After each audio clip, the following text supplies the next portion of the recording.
advocate of the First Amendment. Let me tell you something.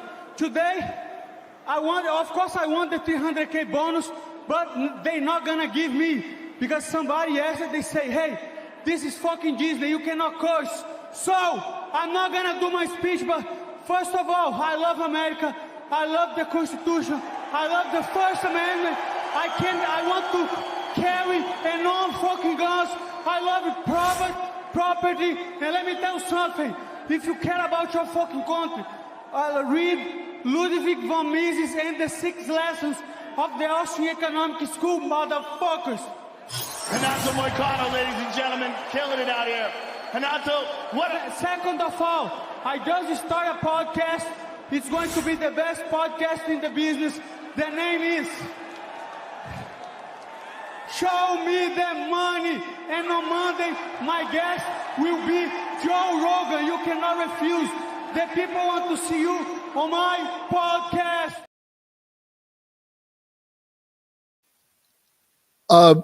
Obviously, what got all the attention there was him saying that everybody should read Ludwig von Mises. And I understand why. Is objectively the actual political content makes it funnier, but it's also just like an objectively funny thing to do to, yell out your nerdy book recommendations in a post-fight interview. Like, that's just amazing. But honestly, when I was watching it again earlier today, the thing that actually seemed the funniest to me about it was that he started plugging his podcast afterwards. I like that as a method to just like strong arm someone into being in your podcast. Just like open the mic and be like, or hop on the mic and be like, Sam Cedar will appear on my podcast. You heard it here first, folks. And he's kind of like roped into it. You can see Rogan. I'd like to think that Rogan hadn't actually agreed to it before that. I don't think so. I think he maybe did it. He was just waiting. Oh, fuck it, whatever. That's fine. Yeah. Kid's got a lot of heart. I'll go on his insane libertarian podcast. Yeah. We got to respect the hustle at the end of the day as fellow podcasters. I mean, look, it's a colleague at the end, so exactly. We're in the same game. A member of the brotherhood, yeah. I know right after I experienced head trauma, I too like to plug our podcast. GTAA every Monday night. Past guests have included Slavoj Žižek.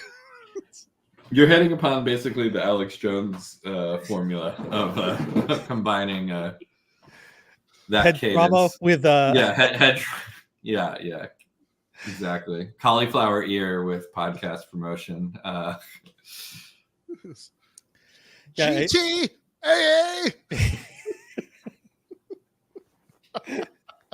Let me tell you something.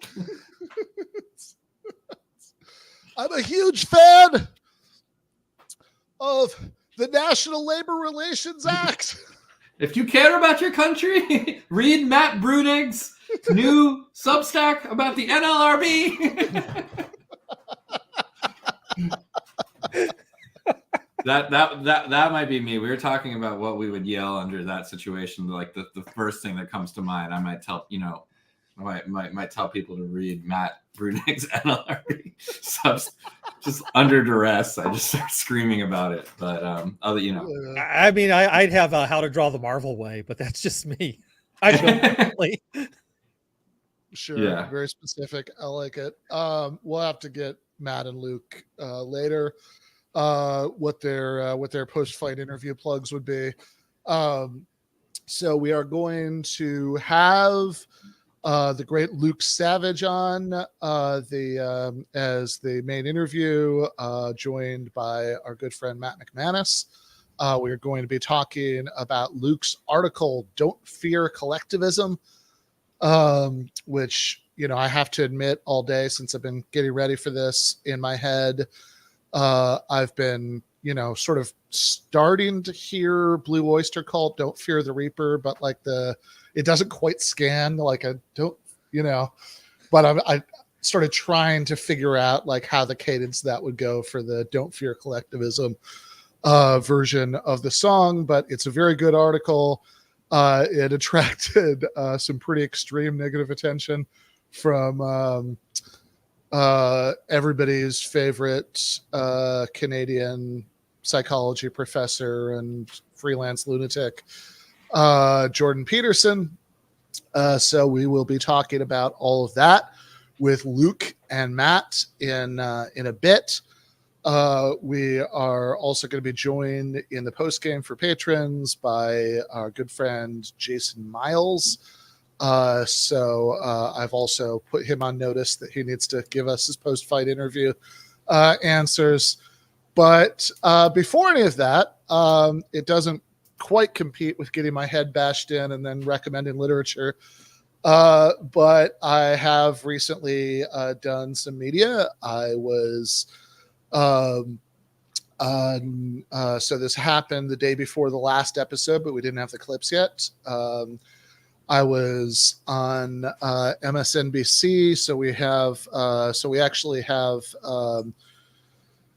you know, I had posted when I was on just this sort of just this thing, right? Like I'd posted that everywhere, be like, hey, pretty nice birthday present. It actually happened on my birthday, weirdly enough, the way the timing worked out, even though the interview was forever ago. And something about, if you're listening to this as a podcast, you're not going to get it, but something about the way I'm sitting there and the way my hands are spread out is very suggestive of the classic History Channel interviewee. So our live show producer, Jordan, was inspired to make this graphic, right? It's the History Channel guy explaining aliens. And then but then, of course, here's the accurate graphic that she also made, which is me saying capitalists instead of aliens. But which is much more the gist of what I actually said. So this is a documentary. I guess it was produced by Trevor Noah, but it was aired on MSNBC Sunday before last. It's called XCLD, The Story of Cancel Culture. And I was interviewed for it like last summer, right? But it just finally came out. And yeah, I mean, look, I'd been kind of bracing myself for a while. Like I went out for, drinks with a bunch of people for my birthday the night before. And I was telling everybody, look, I'm fully prepared for them to include 10 seconds of whatever the dumbest thing I said in that 2-hour interview in the actual documentary. And I've got to say, I was pretty happy that really wasn't the case. It ended up being like 90 seconds or something when you put it all together. But honestly, it's kind of the 90 seconds that I would have picked for myself politically. So we've got that. If my voice sounds a little funny at the beginning, it's because I don't know how uptight MSNBC is about this stuff, but if they're going to call down the fury of the YouTube gods on us for playing it, so we did put it on 1.25 speed. But yeah, we have the montage of the few clips of me that ended up in this documentary. Is it actually good to have massively important communications platforms that in some ways really are like a digital town square in the hands of whatever billionaire happens to have the funds to purchase them? So social media allows everybody to chime in and spreads it to the entire world. And I'd face it, anybody who's been on the receiving end of a dozen tweets, I'm telling you, you think the entire world is against you. Outrage on Twitter is a very scary thing. Outrage is good for clicks. Outrage is good for business. I do not like green eggs and ham. I do not like them, Sam I am. When the right weaponizes cancel culture, what they really mean is progressives. They don't mind the right-wingers canceling people for right-wing reasons. They're fine with that. What they really object to is people who disagree with their politics or disagree with their cultural values. This month, I celebrated my day 365 of womanhood. large corporations have calculations about the bottom line that might be affected, but both the right-wing versions and the left-wing versions isn't going to be a very effective strategy for social change, because all you're ever doing is just buying the product that will enrich one set of corporate overlords rather than the product that will enrich a competing set of corporate overlords. And yeah, that is just capitalism, and I think that's the problem. Yeah, I honestly, after they did the first clip, that is a good idea for massive communications platforms to be in the hands of for-profit corporations. Like, turn to the person next to me. I was like, you know what? If that's all they use, I'm fine with that. Like, I'm good with it. But I was actually really shocked in a good way that they kept in the line about capitalism. They even used animations to bolster your point. They were like backing you up. That's pretty cool. Yeah, I was surprised. That was pretty cool, actually. Yeah. I think that was kind of the high point of the whole documentary. It certainly was for me. Yeah. So around the same time, I also went on Sirius, the satellite radio, which the car that I have now, I don't have on it, but I used to. I will grant you, when I used to have Sirius in the car, the station was pretty much always on channel 38, which is the Ozzy's Boneyard. So it's like vintage metal.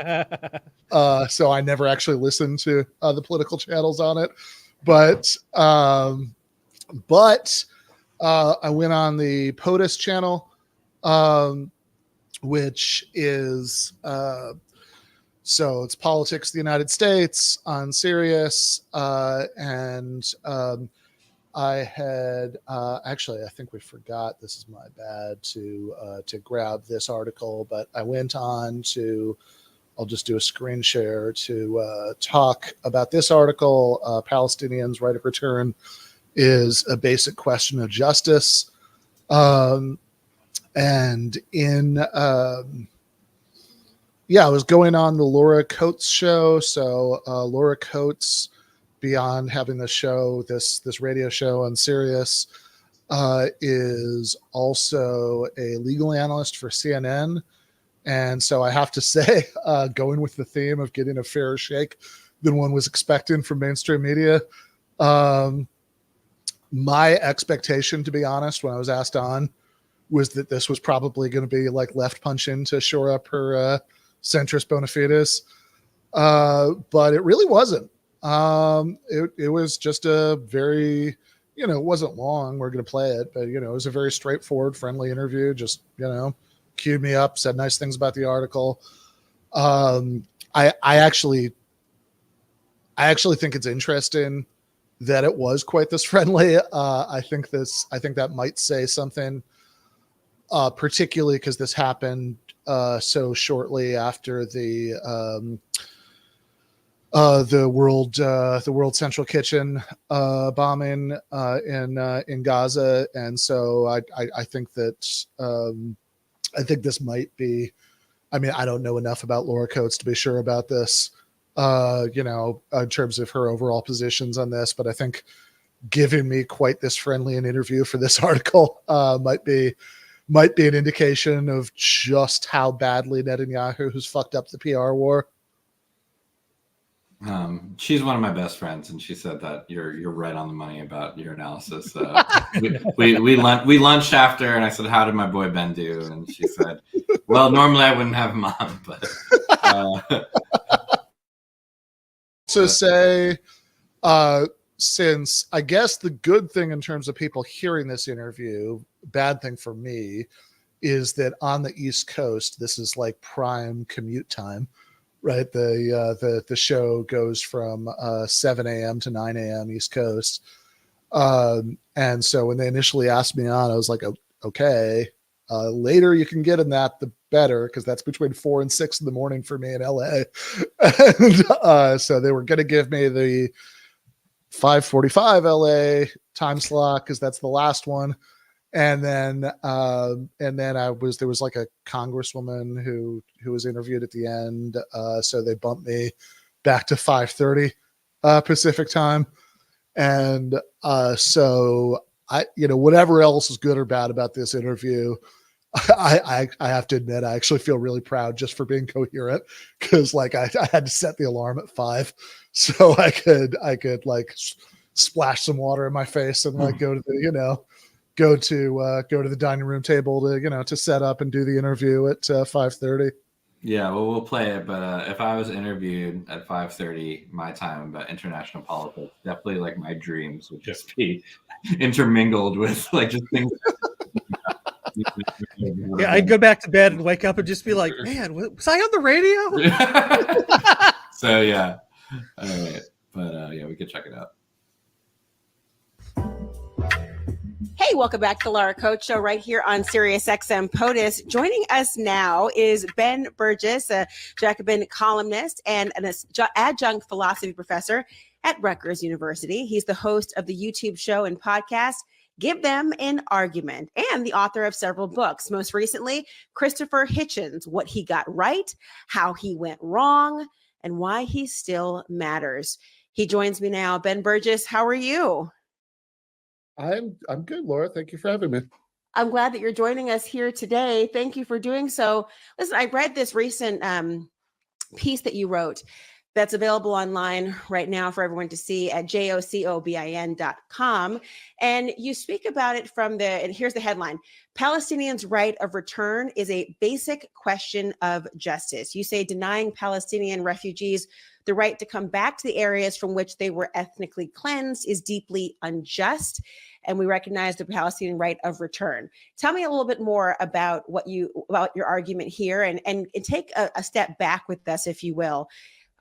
This has been interesting for people to try to get up to speed on in the learning curve of the region, and since October 7th at the very least. So take a little bit of a 1,000-foot perspective. Again, this is available on jacobin.com, your article. Yeah, thank you. So the issue of Palestinians' right to return has been a major issue in thinking about what would count as just resolution to the conflict for as long as there's been one. That when Israel was created in 1948, in that war, there were about 750,000 Palestinians who were kicked out of the country. When that happened, some people fled from atrocities that happened in that war, villages that were burned down by the Haganah, what became essentially the Israeli military. Also, some people who just fled, as civilians do in every war. That there are civilians who flee to get out of the way while fighting is going on, in the full expectation that they should be allowed to return later. That of course that everybody has a right to come back later if you flee from a war zone, but Israel has never let this happen, and this is particularly egregious because of the double standard that Israel has a law of return which says that any Jewish person anywhere in the world has an automatic right to make aliyah, in other words, to move to Israel from wherever they are, whether they're a refugee from anything, whether they've ever set foot in the Middle East before. But if you're a descendant of one of these people who was kicked out in 1948, or even if you literally are one of those people who's kicked out in 1948, then you're not allowed to come back.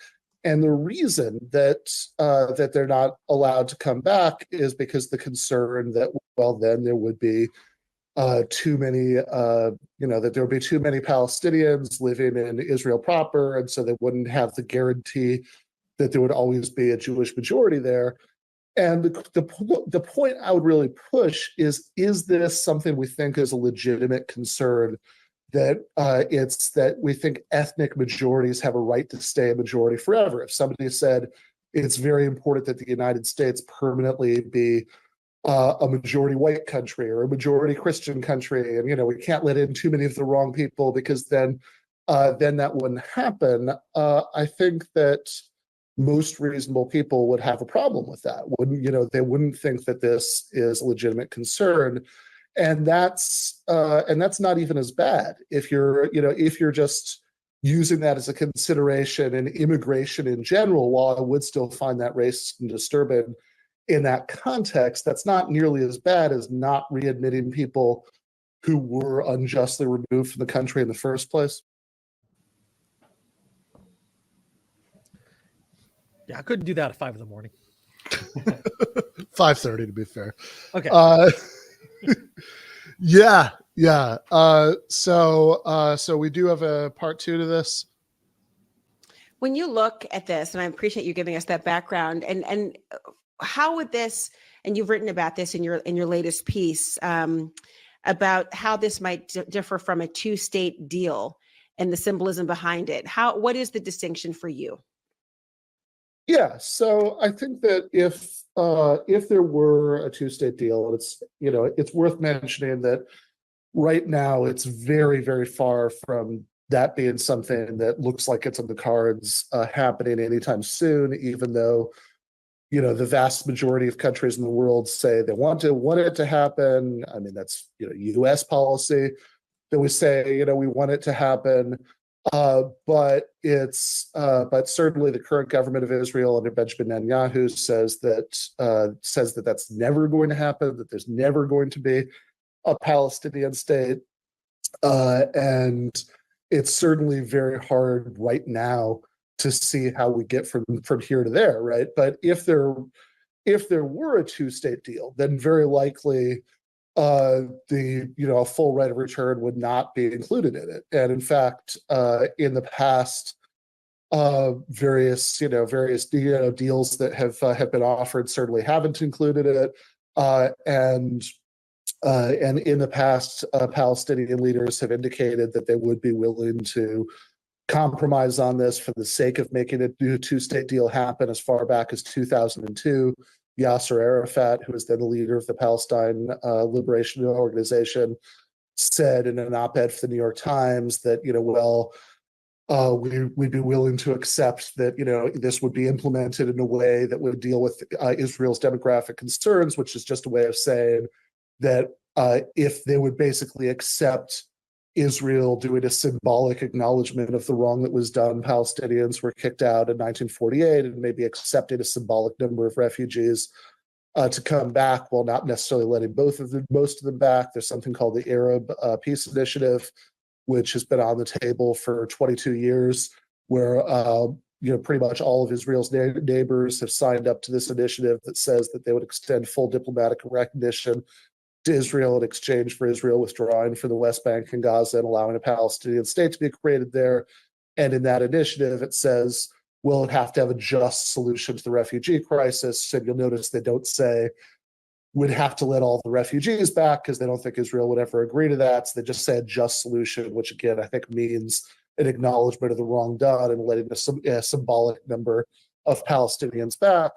And look, I certainly understand why many Palestinians at this point would be willing to take that deal if it were on the table. That for the last 57 years, since 1967, Palestinians in the West Bank and Gaza have been subjects but not citizens of Israel. They can't vote their rulers out of office.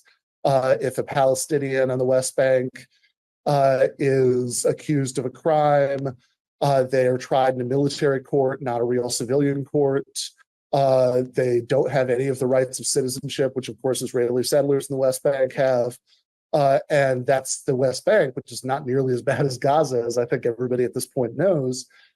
So I think people who've been living under those conditions for decade after decade after decade, I think understandably, great many of them might be willing to accept the loss of the right of return, real, not symbolic right of return, in exchange for a 2-state deal that at least made them citizens of something. And I totally understand why. But I also think it's important to acknowledge that the basic justice of the original demand, that whether or not pragmatically this is something that ends up happening, this really is this great injustice that's been done to a lot of people, that you say, no, even though any Jewish person anywhere in the world has a right legally right now to move to Israel, if you grew up in a refugee camp, your parents or grandparents were kicked out in an act of ethnic cleansing during the 1948 war, then you never ever have a right to come back. That Rashida Tlaib is a U.S. Congresswoman, and she's Palestinian American. She's not even allowed to visit Israel. And I think that whatever happens pragmatically, I think it is important to recognize the basic injustice of that. This piece is really thorough, and I encourage everyone to read it in full as well. You go on to ultimately, discuss the idea of this being a question of universal human rights at its core, and whether ancestry should dictate that. You say that, of course, it does not, and human rights do not depend on ancestry. A really fascinating piece to give some broad perspective. Ben Burgis, thank you for joining us. You can look at this full article. It's available right now on Jacobin, JOCOBIN.com. The name of the piece, Palestinians' Right of Return is a Basic Question of Justice, written by our guest today, Ben Burgis, Burgis. Thank you for stopping by and broadening the horizon. I appreciate it. Thank you so much for having me. I got to say, I like how every single time she mentions Jacobin, she says it wrong, but in a different way. It's great. Except the first one. The first time she actually said Jacobin. And then I think she was second guessing herself the rest of the times. Okay. But she did also spell it out at one point, so I appreciate that. So anybody if she's gonna platform voices like yours, then I think maybe we could let her say it however she wants. Yeah. Look. I'm not mad. If she'll keep saying in a national radio show. She'll keep plugging the articles and where to find them and the website and mentioning, she could call, I'll start calling it Jacobin. It's fine. Yes. Yeah, the best socialist inn in Brooklyn. That's Jay Zeroni's exactly best damn socialist inn in Brooklyn. Fair enough.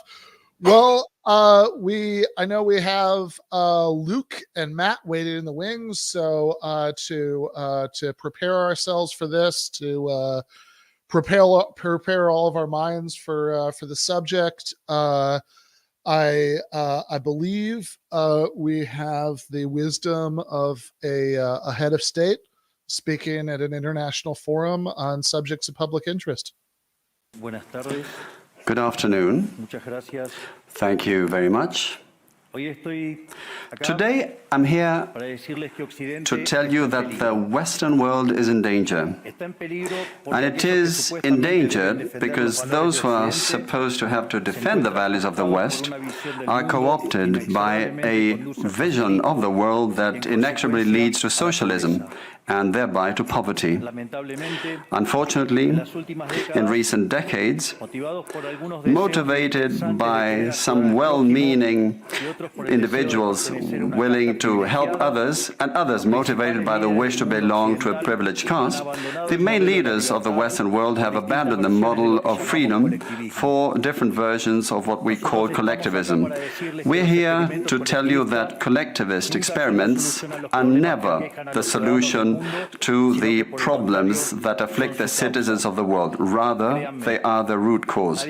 Do believe me, no one better placed than us, Argentines, to testify to these 2 points.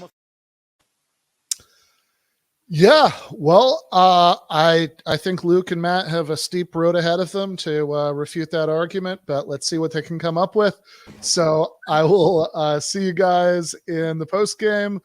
Along with Jason Miles, but now we are joined by surely 2 of my top 50 or so Canadians, Luke Savage and Matt McManus. How you guys doing? How's it going? Doing good. Great to be here. So if I mean, I don't know. Like, you got to figure there's a lot of, there's Tommy Douglas, there's Wayne Gretzky. That's like they're a lot. There are actually a lot of good Canadians. But all right. So before we get to Javier's concerns, we're on a first name basis apparently, Javier. Then I do have a question that's important. Luke, if you had just finished a fight and you had been hit in the head a bunch of times. You're barely able to string the sentences together, but you thought it was really important that you plug some literature in your post-fight interview. What would you plug? You warned us. You gave us advance warning this was going to be a question, and I have to say I've struggled with coming up with a funny answer. But in the spirit of the clip that I think inspired this, I'll just say the philosophic and economic manuscripts. I love the idea of beating the shit out of someone and then like shirtless pounding my barrel chest and telling people to give those a try. I don't know, maybe Matt has a funnier answer to that question. No, I was going to say either it should be the prison notebooks or it should be Homage to Catalonia. Anything that gets you in like an anti-fascist but like militantly anti-fascist mood is what I'd go for. But also a good choice, Luke. I mean, look, those are all three good choices. I have to say, like, the thing that was funniest to me about the original clip, before I actually watched the full version and saw that after he plugs Von Mises, he plugs his own podcast. So, respect for that. But yeah, I was gonna say, he's winning me back there. But the funniest thing about it is just that he's recommending this like incredibly specific like nerd literature in that context, right? I mean, I was trying to think. It's like it's like the lefty version of this. That's the thank you. I knew I could do it. It's my coach, girlfriend. I just want to say, if you care about this country, read G.A. Cohen's Karl Marx's Theory of History. Not the 2001 edition. Actually, most of the new chapters aren't that good, but like the 1979 Karl Marx's Theory of History, like just the combination of the nerdiness of the source material and how, he is talking like somebody who just got into a fight and he like got his head bashed a bunch of times. It's so funny that like it had to be Von Mises. Like it couldn't even be like a normal like right-wing thing that he had to reference. Like if somebody in that context or in any context casually brings up Ludwig von Mises, you can bet this is a guy who like if you were like I don't know, if you're waiting in line at the airport and you were starting and like he started up a conversation with you, this isn't a guy you're going to be able to talk about hockey or baseball with. He's gonna immediately be canvassing you for your views on eminent domain or something like that. Like he's one of those guys. Maybe. Yeah. Yeah, that's so funny though. Like if you were at the end of it to just sit there and be like, fuck yes, watch, like read Atlas Shrugged, or even maybe like, hey, The Road to Serfdom, it's a prophetic book. You'd think like, all right, whatever. But like something that is so specific and so nerdy is what just really made that glorious, because even by the standards of like American libertarianism, I can't imagine that there are too many people who've dove into Von Mises' books. And by the way, I would not recommend it for those of you who are even morbidly curious. Life is way too short for that. A fun fact that happens to be in my head, which I may be associating with the wrong Austrian economist, but I don't think so. I believe it's the case that, so people don't quote me on this. This is the disclaimer, but I believe it's the case that Ludwig von Mises' first student in the United States, first graduate student, was in the United States because he was like a POW he was like a German who was captured during the war. So somebody fighting for the Nazis who then, anyway. Yeah. I mean, there is, I remember there's this pretty amazing von Mises quote that's granted it's not about Hitler, it's about Mussolini, it's in the 1920s, where he says like, okay, fascism is pretty bad, but maybe it's this like important, he says it's like I don't remember exactly what it was. It was like, it's like a handbrake. He said that European civilization for Bolshevism. He said that there's no doubt that it has temporarily saved European civilization and that the glory or honor that it has won for itself will echo through eternity. Then he went off to add a few qualifications, being like, but we should return to a liberal democracy as quickly as possible. But, they've served necessary function for a little while there by jailing all the socialists and all the commies and shipping them off to a bunch of Adriatic islands. Yeah, goddamn lefties are always leaving out the part of the quote where he's like, "Yeah, but I mean, it's sad that we have to do this."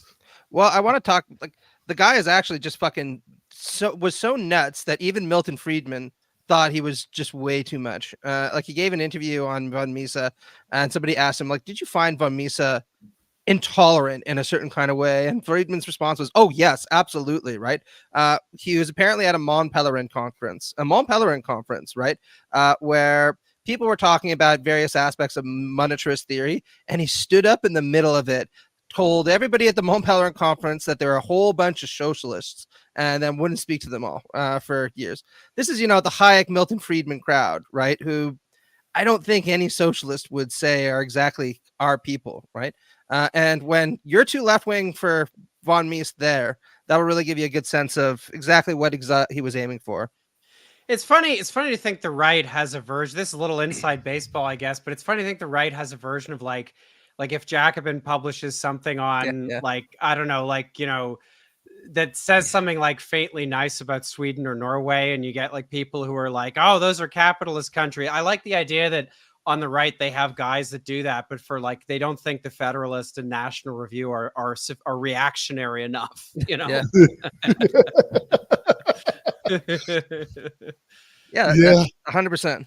Well, I mean, Matt sent me this thing a little while ago that was this like written debate between Chris Rufo and Curtis Yarvin.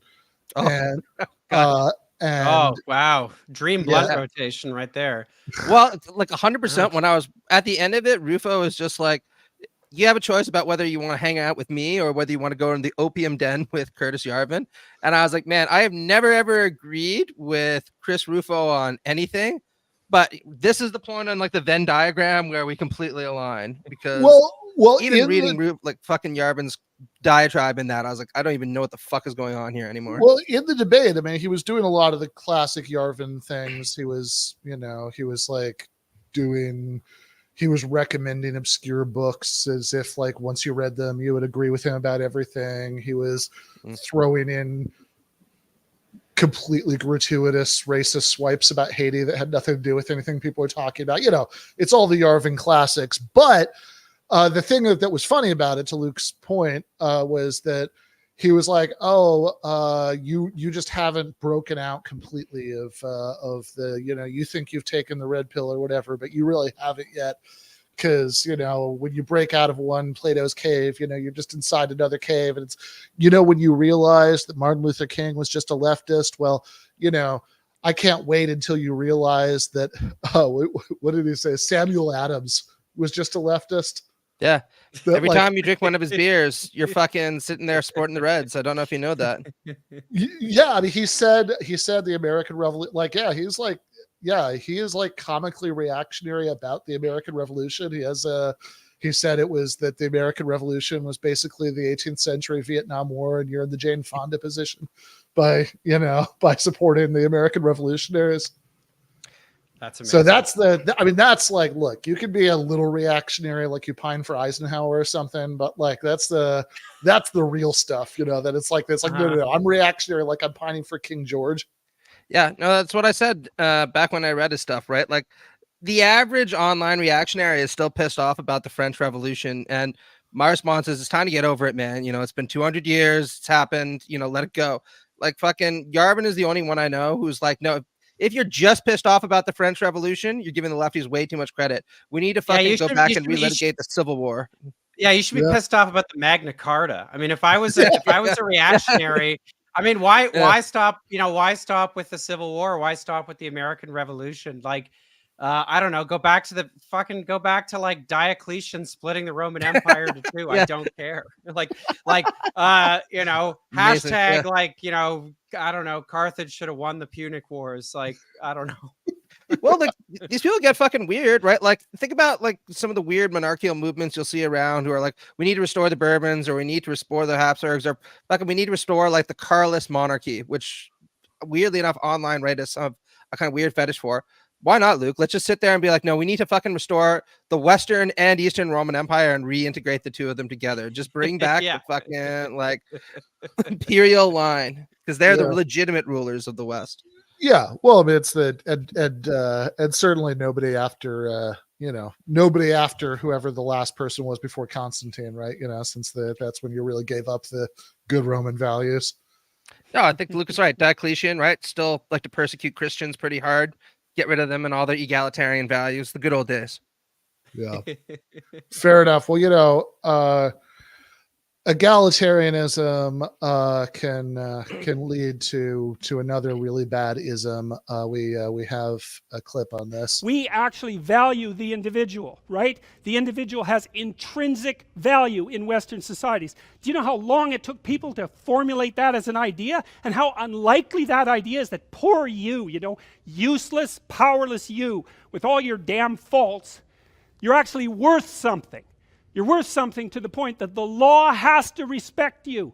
God, we don't want to abandon that for some half-witted collectivism, which we're doing as rapidly as possible, because one of the things that characterizes the radical left types is they don't give a damn about you as an individual or about individuals. So Luke, you wrote a article for Jacobin, called "Don't Fear Collectivism." I was saying earlier, I keep trying to make that fit the cadence of "Don't Fear the Reaper" in my head, but I can't quite make it work. So tell us about this. Yeah, so the genesis of this, I suppose, is there's a number of things. I guess I'm as ever fascinated by the right-wing capacity and kind of frequent tendency to invent these broad signifiers for these kind of catch-all. Like, one of the things that I remember striking me, the very first kind of movement conservative gathering I went to, which was the Manning Center conference. It's kind of like you went to Canada's version Manning? of I've been several times. Yeah. Wow, that's mad props for that. So this is for non-Canadian viewers. I mean, this is kind of like the CPAC conference for for Canada. And one of the first things that struck me is like, okay, so they have a homogenized conception of the left. They don't understand there's no, like, they were deeply kind of aware of their own ecumenical, like the ecumenical nature of the conservative movement is built right into the fabric of the conference. All these little sects tabling and like weird chaotic right-wing causes and things. They think the left is all one thing. And obviously to a certain extent you can account for that on just grounds of intellectual laziness. That's part of it. But there's other things that might be said as well. But I think when it comes to these different signifiers, Jordan Peterson, he likes to talk about postmodern neo-Marxism. How many times have we heard that, like, the Frankfurt School is at the root of everything, whatever. There's always these big things. Collectivism is, I think, the most persistent and enduring one of those. And it is amazing the places you see collectivism invoked as like, this is the source of all our ills. So that was really one of the kind of jumping off points for the piece. And the real thesis of the piece, I suppose, and if there's a prescriptive side to it, it would be this. Is that the oft kind of invoked binary that, is very much embraced on the right, but I think to some extent people on the left may even think in these terms sometimes too. The oft invoked binary between individualism and collectivism is not really a useful way of conceptualizing any of the debates that we would associate with it. The right has this, as I think Peterson was just kind of the Peterson clip you played was just just suggests. I mean, it has this very atomized conception of the individual. It thinks that basically anything the state does, even if it makes life more materially secure for people, is some kind of an imposition on like the integrity, the authenticity, or the autonomy of the self-governing individual.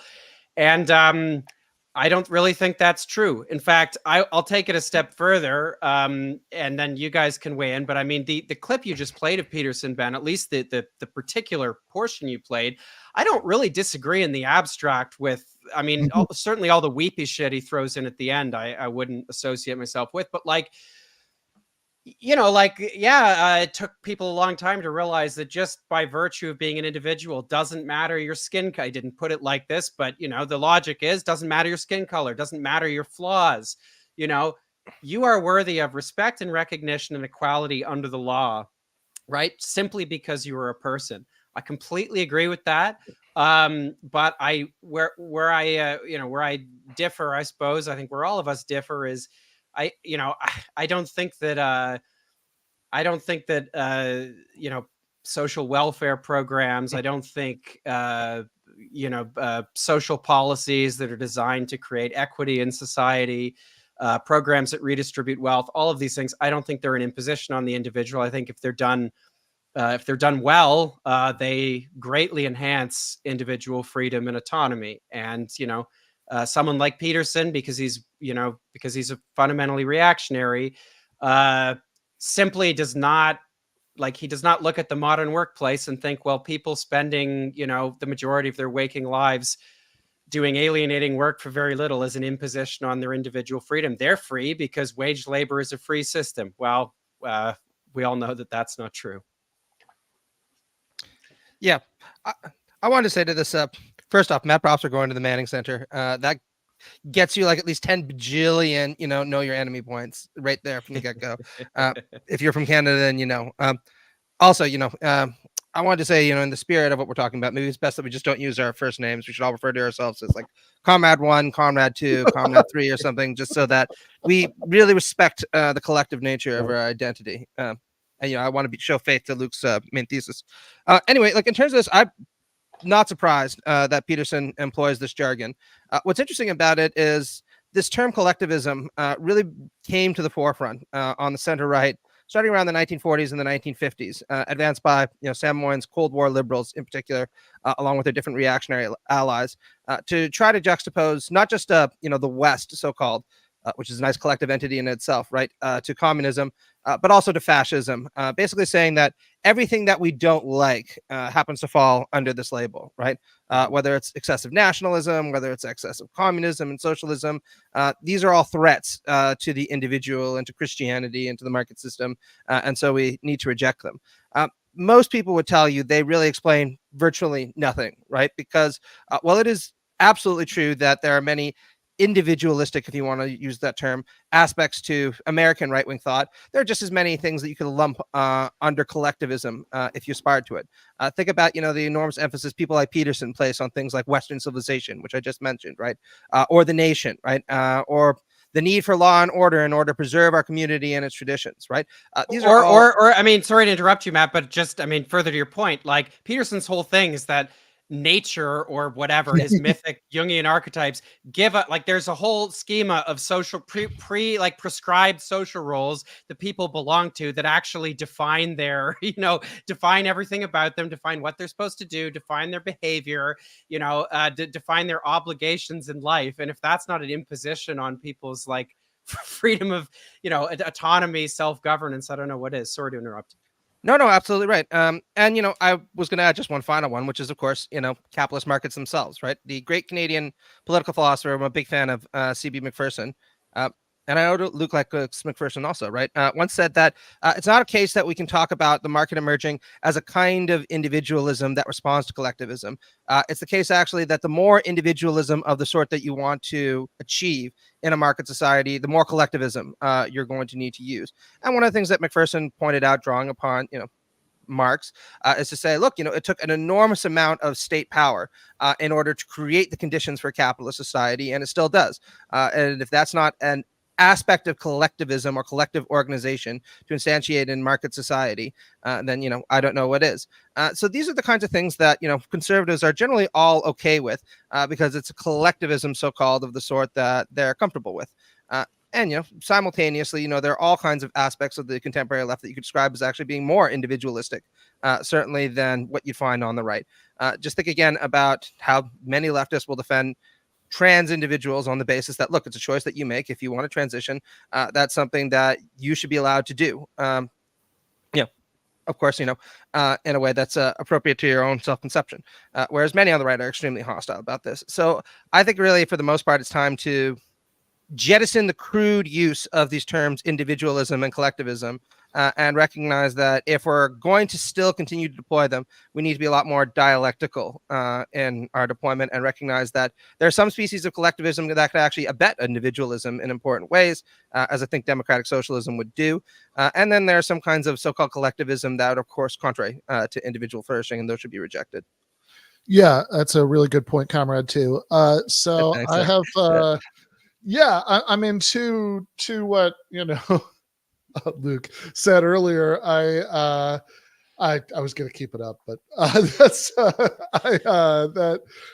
think that, look, if you wanted to play this game, it'd be very easy to do it in the other direction, that they say, the trans issue is maybe the sort of clearest, most straightforward case, right, in terms of contemporary, culture war, but that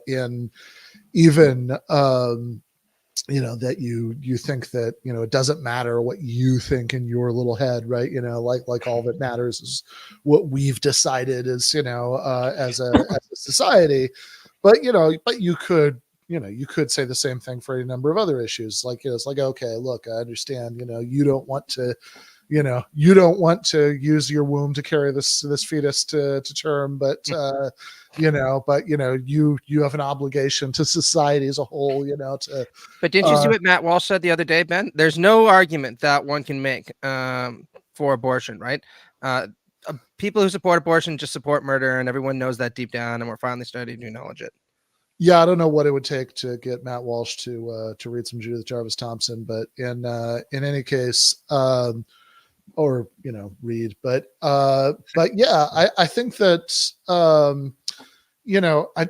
I think that that's all pretty obviously true, and also to the McPherson point, right? I mean, I don't know. I mean, like, I think about the end of in Capital, the chapter 10, the working day, is the sort of maybe one of the most riveting parts of that book, because it's like basically a Dickensian horror novel about people being worked to death, and it ends with this paragraph that says talks about the successful struggle for laws, the 10 hours bill, laws to limit the working day, and it says the bargain concluded, it is discovered that he, the worker, was no free agent, that the time for which he is free to sell his labor power is the time for which he is forced to sell it, that in fact the vampire will not lose its hold on him as long as there is a muscle, a nerve, a drop of blood to be exploited. For protection against the serpent of their agonies, the laborers must put their heads together and, as a class, compel the passing of a law, an all-powerful social barrier that shall prevent the very workers from selling by voluntary contract with capital themselves and their families into slavery and death, which is, beyond being a good line, seems very on point for thinking about this charge of collectivism, that say look, you need this collective barrier, this legal limitation on how many hours you can be asked to work, that does, on a level of analysis, it does limit your options as an individual. You can't sign the contract for an 11-hour day, but it has erecting this collective barrier has the it has the effect that it protects you from being forced to work for 11, 12, 13, 14 hours a day, as is described in a lot of the chapter. And look, if you want to talk about individual flourishing, I mean, there are very few things that are more obvious, like that are more directly and obviously about it than that, right? You know, do you have to spend every waking moment at work, or do you get a few hours to yourself to pursue your own projects and, you know, spend time with your family, you know, do whatever it is that you actually want to do with your life? What you should want to do with your life is clean your room, though, Ben. I mean, that's the one thing that you can do that would free you even more than limiting the working day. Well, I just want to say that you know, something that it's important to understand about how the right conceives of this, and like it is perplexing, right? I think, like, how does like Jordan Peterson, for example, think that Ibrahim Kendi is a Marxist, but so's Judith Butler, but so's Naomi Klein, but so's Ta-Nehisi Coates. You know, like how is everything collectivism, right? Right. Actually, I cite in my piece, in the second paragraph there, the National Review article. It's called "The Fracturing of the American Ideal." It was published in 2021 by a guy called Andrew Mishta, who's a sort of a conservative, I believe, a sort of foreign policy academic. But this piece is very useful for understanding how exactly it is that the right is so, like, how do they collapse all of these things into one category? And the move is essentially to say that anything that recognizes, like any form of categorization that recognizes someone's membership in a group, or any kind of identity that can be associated with a group, is a form of collectivism. So in this move, in one, you know, with this one weird trick, the USSR is collectivism, but so is like Ivy League campus identity politics. You know, so Jordan Peterson has a dumber version of it, which he used when people pressed him when they were like, "What the hell do you mean by postmodern neo-Marxism?" And I should say Jordan Peterson was not happy about this piece on collectivism we're talking about. Oh, I saw that. Yeah, he freaked out at it. Thanks to Ben for sending that to me. He blocked me after my previous piece on how his postmodern neo-Marxism, how that's pure hokum. But when he was pushed on what that means, like, what the hell are you talking about? He said, postmodern neo-Marxism is the claim that the only truth and grand ethics / narrative is the fact and motivated perpetration of power relations between classes, defined variously, economically, or by race, sex, gender, or their intersection, ... and the inevitable motivated exploitation that results. So, you know, I think, I mean, it's you know, it's remarkably kind of, you know, how it's remarkable how kind of dexterous this maneuver is, how much it collapses into one thing. But I mean, if you read this piece by Andrew Mishta from the National Review, I mean, he really does. I mean, this is a more serious conservative mind, I would say, just from this one piece I've read by him, than Jordan Peterson. But I mean, he really does think that, you know, a type of, you know, liberal identity politics that you might find on an American campus today, is it's Marxist social engineering, or it's the product of that, as was the USSR, as are all kinds of forms of, you know, economic redistribution. It's really all the same thing, because it involves these kind of group categories. And so it can be socialist or liberal, it can be modern or postmodern, it doesn't matter. And I think it's, you know, there's many ways in which this is ridiculous, and the two of you have pointed to them, several of them already.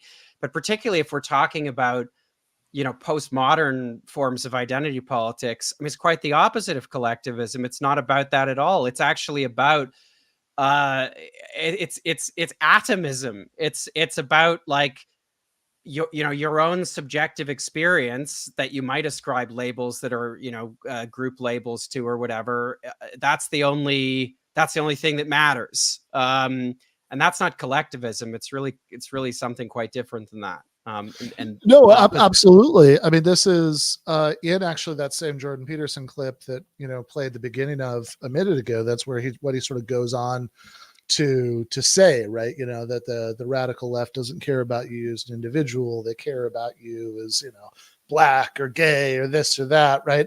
And it's, you know, and I think you hit the nail on the head, because this is, you know, really the sort of most absurd thing about it is that a lot of the kind of liberal identity politics that he's actually talking about there is individualist in exactly the way that he likes, right? That in the sense that, take another great Jordan Peterson theme, that equality of outcome is bad.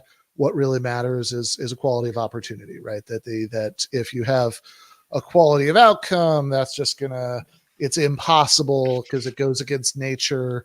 And it's, and if you sort of try to force the river to run the wrong way or whatever, that you'll end up with gulags and starvation and, and all this.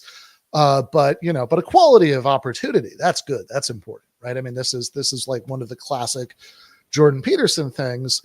And there's a lot you can say about this. And, certainly I think like one of the most obvious is that you can't really completely separate those things in the way that he wants to, right? One generation's outcomes become the next generation's opportunities. But also, like, look, to the extent that you think that, well, a good individualist only cares about individual opportunity, right? Like that's the point, that you don't want to, that you're not really, it's not that you're concerned about how everybody is doing.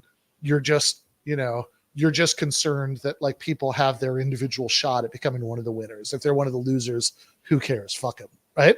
Like, to the extent that that's your conception, honestly, a lot of the the identity based, kind of contemporary liberalism that he's talking about doesn't really disagree with him about it. It just has a different conception of what you have to do to make sure that every individual has a decent shot at becoming one of the winners, that, that you have to remove these arbitrary barriers to the best and the brightest from each demographic group, getting ahead and, and taking their rightful place as winners. But I mean, that's really the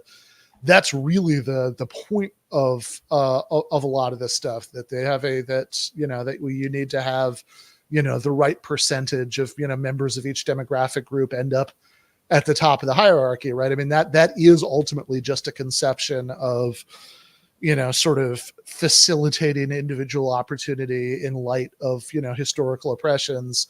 Whereas, like, I think that's, like the real deeper disagreement would be to say, no, it's not just, we don't just care about who has a chance to become one of the blessed winners, right? We also care about how everybody else is doing. Oh yeah, absolutely. I mean, I made this point about Thomas Sowell not too long ago in a Jacobin article, and I think something very similar applies to Peterson, since they're both, even if generationally removed, prone to evoking the same kind of rhetorics, right? Which is that, Peterson, like Sowell, will invoke collectivist motif or individualist motifs as he sees fit, because at the core of his worldview isn't really a commitment to either individualism or collectivism, but to this idea that humankind needs to be fundamentally understood as stratified, right? People, communities, societies, civilizations are different, and they're different in ways that can be arranged or understood hierarchically. And a good society is one where the best individuals are at the top, the best civilization is hegemonic, the superior culture rules over the lesser culture, and everyone else is somewhere at the bottom. So it is a worldview that is attentive to difference, but only attentive to difference in this very peculiar and very hierarchical kind of way. And the fact that he's so fixated on this and so unreflective about its real basis is one of the reasons you can't even recognize the elective affinity between some aspects of what he's arguing for and some aspects of what the left is arguing for. So let's take, one of the great progenitors of so-called identity politics, right? Michel Foucault, the eternal bugbear of everybody who hates postmodern neo-Marxism, right? Foucault was very transparent about the fact that his major theoretical influence was the same as Jordan Peterson's, Nietzsche, right? Foucault was not even subtle about this. In an interview in the 1970s, he said, I am a Nietzschean, right? Doesn't get much more expressed than that, especially for somebody like Foucault. Because at the epicenter, certainly, of his late thought is this idea that the best kind of society is one that allows people to engage in what he calls self-creation, right? Which is, at the core of his idea that the soul is the prison of the body, right? Once you realize that there's infinite possibilities for what we can do with our body, you realize that we can self-create in a lot of interesting ways. The difference between this ethic, very individualistic in its orientation of self-creation. And Peterson's is, of course, Foucault very rightly pointed out, while a lot of people can't engage in self-expression if they're in societies where they're constantly subjected to discipline, power, domination, and removing that would actually allow a lot more people to engage in acts of self-creation. But of course, Peterson isn't really all that interested in this, because if you're somebody who's at the top, maybe you're entitled to acts of self-creation. But for everyone else, the best that you should really set yourself to is cleaning your room, conforming to the traditions into which you're born, and knowing your place. Because if you demand an opportunity to engage in self-individualization or self-creation for yourself, that's going to mean challenging systems of domination that he just does not want challenged. Further to what you're just saying, Matt, I mean, I would like to ask the two of you what you think about Peterson's, I don't know if it's possible to get this on the screen, Ben, but Peterson's actual response. I had a debate with Will Sloan, my co-host of my podcast, about exactly what Peterson meant here. So there you have it. So when Jacobin tweeted out your article, the original Jacobin tweet was the socialist objective of securing shelter, leisure time, and economic well-being is about creating a foundation upon which everyone can pursue their dreams, curiosities, and ambitions without having to constantly worry about their mere survival. A lot of that's taken straight from your article. There's a very close summary of it. To which Dr. Peterson responds by calling you an idiot socialist, says, you idiot socialists think that survival is mere, which, man, I have, come on, Matt. Don't talk about Comrade One like that. But they have. I want to point out that this is also a guy who in the early 2020s, when the pandemic was still raging, released a gigantic op-ed in the National Post, bitching and moaning about how he wanted lockdowns to end because he was on the phone for 45 minutes and they put him on hold and he couldn't fly wherever it is he wanted. So this new motif that he seems to be adopting, that we need to have a tough society that recognizes that even survival is something that's really hard to achieve, always strikes me as hilariously funny, since I can't think of anybody who is more brittle than Jordan Peterson. I mean, he's the kind of guy who sits there and is put on hold for 45 minutes and says, we need to radically upend social policy because I can't handle this anymore. Well, and he's somebody who, I mean, even in that clip you just played, Ben, which, looks like it's a few years old. I mean, if you've seen what he looks like recently, but even in that, it's like he's on the verge of tears. Like he's so emotionally kind of I don't know what the appropriate description is, but he's so fragile. Like he's I'm like the millionth person to point this out, but I mean he is a guy who preaches martial discipline for people and toughness, and he's barely able to keep it together talking about children's cartoons. And you can see the emotion in this, which I think, let's just also recognize that the way he's typed it out, the way he's formatted this with the strange capitalizations and where it's kind of arranged like a haiku, and it's this is not this guy's not, he's not well. But I have to say, I can think of a number of possible ways to interpret this response, and I'm not sure which is correct. It's possible that he thinks, the implication here is that the socialist thinks survival is mere, and that is supposed to be emblematic of how luxuriant socialism is, right? It's God, you people expect more. Don't you realize we're fallen creatures and that the world is a barren place or something? That's one possible interpretation. But I don't know, I feel like he could also be saying something else.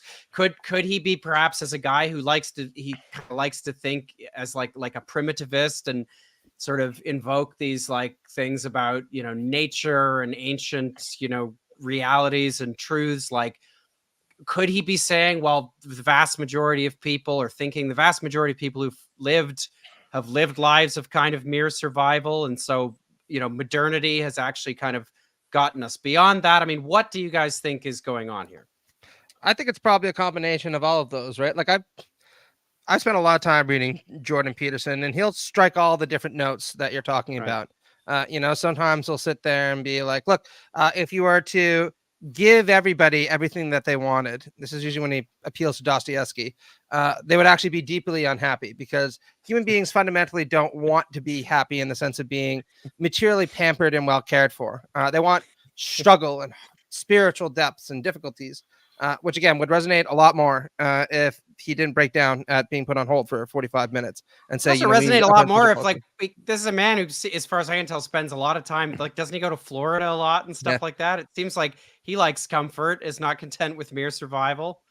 Oh, absolutely, right. Well, Arthur Schopenhauer also used to say, we need to distance ourselves from the world, and then would routinely look through newspapers trying to figure out if he was famous. So do as I say, not as I do, right? But I think the other motif is very much kind of what you were talking about also, right? This idea that, look, riling people up by offering them the possibility of a better future is just going to lead to social disruption. It's better off for people to be content with what they have and work incrementally within the horizons that they're given to try to improve their lot. And I think that there's an instinct there that is correct from a conservative standpoint. One of, I think, the most revealing moments I've ever read in a right-wing author is in Roger Scruton's The Meaning of Conservatism, where he says there's something really admirable about unthinking people who bear the burdens that life imposes upon them without trying to politicize them, and don't sit there and ask whether a better world is possible, but content themselves with the world that they have, right? Peterson is not nearly as explicit about admiring a lack of thinking as Roger Scruton was, at least in The Meaning of Conservatism. But I think the same idea is there, right? Once you realize that even surviving is pretty good, you stop imagining that we could do better than surviving, and you start focusing on saving up enough money to get your PS5, and that'll be the limit of your ambitions. Yeah, I mean, Peterson is always, and you're right, Luke, you can tell that this was an old clip, because now, just literally just in terms of his hair and face, I mean, he looks like he's like 30 years older than he was. Yeah, he's suffering, complications from steak. I mean, it's like Yeah, exactly. And also he started dressing like a Batman villain, so that definitely the Riddler suits and the physical aging, it's you can definitely, it's very easy to tell your Peterson eras apart from a quick glance. But even in 2018 or 19 or whatever that was from, right? He always had that skill, that kind of tent revival preacher skill of being able to bring himself to tears at like a moment's notice, that like just being that emotionally involved in, whatever he's telling people. I mean, it's just, less usual for psychology professors who are into Nietzsche and stuff to do that than it is for, for again, a certain kind of charismatic preacher. But he has, a big part of Peterson's melodramatic shtick is always that he's always been very, very focused on survival, right? Like he's got this weird sort of Darwinian version of pragmatism about truth that's that you should have true is, like things aren't true because they correspond to objective reality. Things are true because they help the human species survive, which if you really know your Peterson lore, way back in 2018, he went on Sam Harris's podcast. It was his first time on there. And I think they were supposed to go on to like complain about C16 or whatever. But they ended up getting distracted because he said what I just said about truth. And Sam Harris was like, wait, what? That doesn't make sense. And they ended up like just spending like an hour and a half arguing about truth. And I have to say, I've plagiarized this line a few times before, but I always think of my friend Nick, who teaches at the University of Toronto now, actually had said it was like listening to an hour and a half of like a harried and overworked adjunct professor trying to make a mind-numbingly simple distinction to the world's most confused undergraduate. And like that is definitely the vibe of that conversation, because Harris keeps on being like, well, hold on though. What if the whole human race was wiped out by a leak from a chemical weapons lab? That wouldn't make the theory of chemistry they were working from not true, right? Like, and Peterson is just doggedly refusing to get the point. So like, yeah, I think I think that he's very so I think the survival thing, that's part of it. It's like, oh, you should just be, you should just be lucky. You should just count your lucky stars that we survive at all, right? Like that's definitely part of it. That it's so damn hard, to do that. And I also think, and then sure, then part of it's like, oh, we wouldn't survive if these idiot socialists like Luke Savage got their way, and because then there'd be mass death, because of socialism. But I mean, the thing that strikes me as most incredible about that clip is something that you pointed out, Matt, which not that clip, sorry, the tweet, right? The tweet poem, I guess, about mere survival, is that, look, this is Jordan Peterson. He's supposed to be a great books guy, right? That's like a big part of his appeal, right? He's always talking about, Dostoevsky and the Bible and all this stuff. And he's a big like Western civilization guy. So it's like, as a Western canon guy, how does he not get it? Like making it like thinking that like survival is mere is something he just associates with idiot socialists, not like, I don't know, Aristotle, right? That like that beyond mere survival, there's such a thing as human flourishing. Yeah, that was the one that really infuriated me the most about this, because this is a distinction that goes all the way back to antiquity, where almost any classical Greek philosopher would tell you there's worlds of difference between just surviving as mere animal life and actually flourishing, however it is that they understand this. And one of the things that I take from this for socialism, right, is the continuous emphasis that somebody like Aristotle places on the importance of the society that you live in to secure the conditions for your flourishing, right, which he articulates again and again and again. Now, don't get me wrong. I wouldn't want to live in an Aristotelian society precisely because I don't think it's the kind of society that would be conducive to most people's flourishing. Maybe if I belong to, a philosophical elite, and as a member of the aristocracy, right? But that core insight, right, is one that's extremely important. And it's really bizarre, to, the reaction to Luke's article, that he just seems completely unaware of that and just decided at this point that, look, survival is such an extraordinary achievement that at least ordinary people should never strive for something better than that.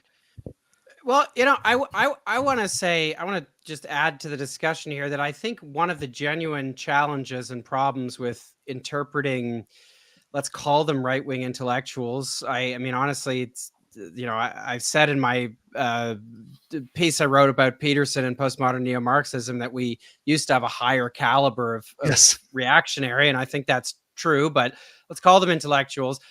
I think it's a genuine challenge is that, like, you can't always, like, intellectual consistency is not always there. Like, it's not something where you can push. I mean, in the, I haven't seen the Peterson Sam Harris discussion you referred to, Ben, but I mean, like that I have seen plenty of instances where somebody raises a pretty commonsensical point with Jordan Peterson, and it's clearly like the first time that he's been exposed to what is a very obvious argument. And like you get the sense like there's not deep foundations to a lot of what someone like Jordan Peterson argues, or if there are, they're not exactly like systematic intellectual foundations. There's not like thought or rigor that's gone into them. There's something else going on. And actually, since Matt, you brought up Roger Scruton, it brought to mind for me a clip I saw of him recently that I thought was very interesting, where he, it's on YouTube. I think people can find the clip. It's something like Roger Scruton explains why most intellectuals are left wing. And what he says in the clip is extraordinary. He says, all this endless theorizing, and I partook in it at some point or something like that, but then at a certain point I just realized that there were certain things that I just felt to be right, and he's more or less saying there that, like, yeah, like the things I argue for, this is not that they don't have deep intellectual foundations. I can't argue them. I feel them, and I think that manifests in different ways. I mean, I'm not an expert on Roger Scruton. I think he's a bit more benign than someone like Peterson or Curtis Yarvin or some of these other people that have come up. But I mean, I think that's a pretty good, I think that's a pretty kind of useful thing to throw into the discussion. And it goes further back. I mean, we're talking about you know, how like not everything is collectivism. I mean, like whatever intellectual artifice that's constructed to say that like Ivy League campus identity politics is collectivism, and so is the USSR, and Social Security, and so is Medicare. It's useful to deconstruct that to a point, but like what is fundamentally motivating that is not like intellectual rigor. There's something else at play here, and I think that's where, you know, the kinds of work someone like Corey Robbins done to kind of really excavate the deep structures of conservative thinking, like that's where that is useful. Like there are so many places where you can find inconsistency in right-wing thought, and that's useful to a point. But, you know, I think particularly liberals have greatly overestimated the extent to which like exposing the hypocrisy of a right-wing argument, you know, is useful as specifically an antidote against the right, as some kind of kryptonite. It's really not, because if you're just trying to find intellectual inconsistencies, you are misunderstanding or misinterpreting the source of the reactionary impulse. Oh yeah, and I'd like to say that this isn't just the case when it comes to, let's say, more banal right-wing intellectuals like Peterson. If you actually dive really deep into the corpus of right-wing thought, you'll see very similar kinds of arguments made even by its most illustrious figures, right? Just two examples that come immediately to mind at the kind of outset of the French Revolution are Edmund Burke and Joseph de Maistre, right? Edmund Burke is famously often described as a historicist. Leo Strauss actually criticized him for being a predecessor to Marx precisely because he advocated for a kind of historicism. But I don't think that's true, right? A historicist is broadly committed to the idea that understanding history thoroughly will lead us to a richer understanding of our contemporary moment. If you actually look at some of Burke's speeches, particularly around the time of the Revolutionary War, he says it's actually a really bad thing when people, as he put it, inquire too deeply into the foundations of nations. And the reason he thinks it's a bad thing if people inquire too deeply into the foundations of nations is then they'll start to realize that the only reason that the English monarchy is where it is because William the Conqueror crossed the English Channel in 1066, won the Battle of Hastings, killed many Englishmen, and then said, well, I'm the boss now, right? It has this radically kind of delegitimating quality to it. And you see something very similar. Yeah, and Burke says like I feel like Burke says a lot of things about, like, you know, obviously this is a paraphrase, but it's like, hey, why would you want to take away the magic by understanding this too much? Yeah, he even calls it, you know, he even said that the all-conquering empire of light and reason is taking away all the pleasing illusions that make subordination easy. And he acknowledges that there are illusions, right? But they are pleasing and they are socially necessary from his standpoint, right? So Burke is not a dumb guy, and he's certainly a far more interesting figure than Jordan Peterson. But you see the same kind of Peterson-Scruton-esque intimation there, that too much critical thinking, too much knowledge of history, too much inquiring into the foundations of your state is just going to lead to trouble. So it's really better instinctively if people just don't do this. And this carries on in so many different ways over the course of the right's history, right? Just the other week, I was reading Robert Bork's The Tempting of America, because I'm teaching class on legal philosophy next winter. For those of you who don't remember, Bork was, you know, one of the pioneers in originalism, right? And he's responding to the arguments of critical theorists who point out that America wasn't exactly democratic when it was founded. Only about 5% of the population got to participate in even enacting the Constitution. It included no women, no slaves, no indigenous peoples. Some people might say that might delegitimate the U.S. Constitution and might inspire us to take a second look at it. And Bork's response is, I think it's a real shame when we're asking questions about this. I'm not a philosopher, and I'm just not really all that concerned about it. From a juridical standpoint, it's important that we just take the Constitution to be legitimate, because otherwise, what are lawyers and what are judges supposed to do, right? And it's exactly the same kind of intimation as what Burke put forward centuries before, right? Yes, if you look too deeply into America's history, a lot of things look bad if you look at them seriously and carefully. So it's just better for us to kind of put a pin in that, not think about it because it's a bit of a downer, and just carry on business as usual. So this anti-intellectualism that so many people associate with the right isn't a bug. I would argue it's a preeminent feature by design. Yeah, I'm glad we've come to this, because something I didn't have the kind of scope to get into in my piece is this is something you see across. I mean, this is in some ways, it seems to me, like the main animating impulse on the right, and it has implications across like the way the right interacts with everything, like an aversion to historicizing things, an aversion to the social sciences to some extent, well, to a considerable extent, to an aversion to the idea, rejection of the idea that you can interpret social reality, that you can create theoretical schemas that help you explain it. All of that's collectivism. To refer back to the Andrew Mishta piece I cited from National Review, he refers to, towards the end of it, he says, today the process of re-racializing American history has nearly reached its climax. Now, think of the work that the word re-racializing is doing there. It's very much along the lines of what you were just describing, Matt, in people like Burke, like I mean, I don't even, it's like, where do you even begin with that?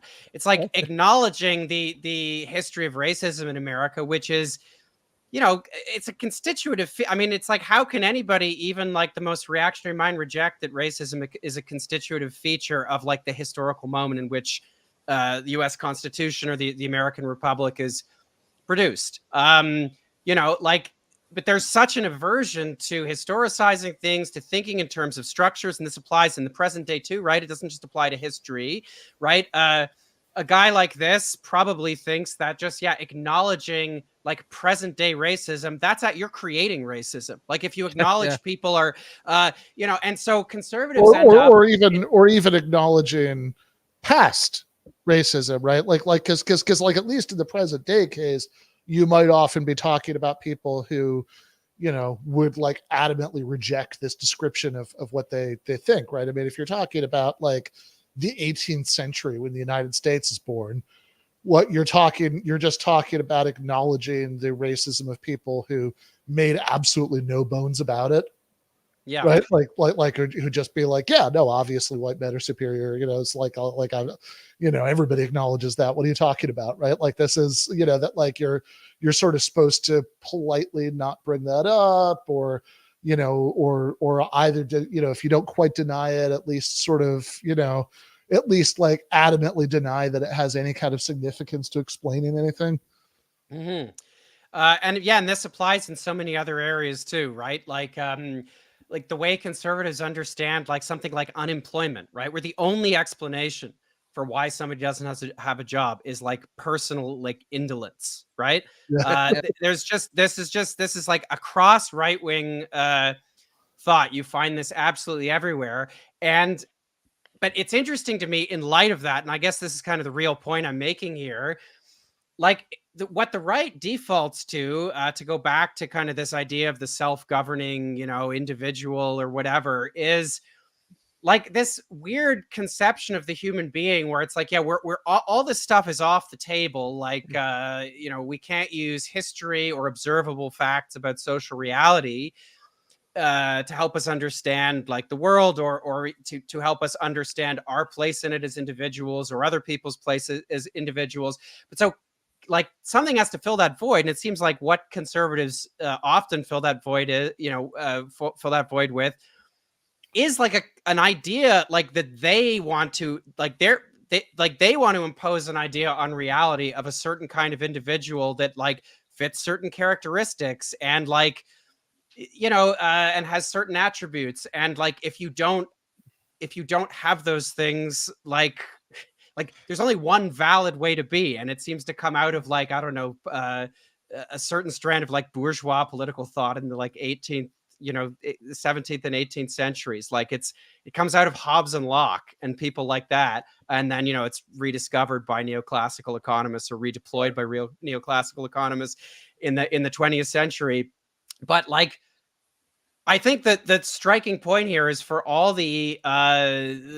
conservatives talk about social engineering and things like that, the deep foundation for a lot of their thinking is constructivist. Like it's an idea of what the individual should be, that they are constantly trying to impose on reality, whatever social reality is, whatever observable facts there might be about individuals or groups in the present or in history. So that was a bit of a tangent, but and I'm not sure how clear I was, but do you guys know what I'm getting at? Oh, I do. I mean, I actually wanted to pick up on an earlier point that you mentioned about the right-wing theory of where the roots of social discontent emerge from.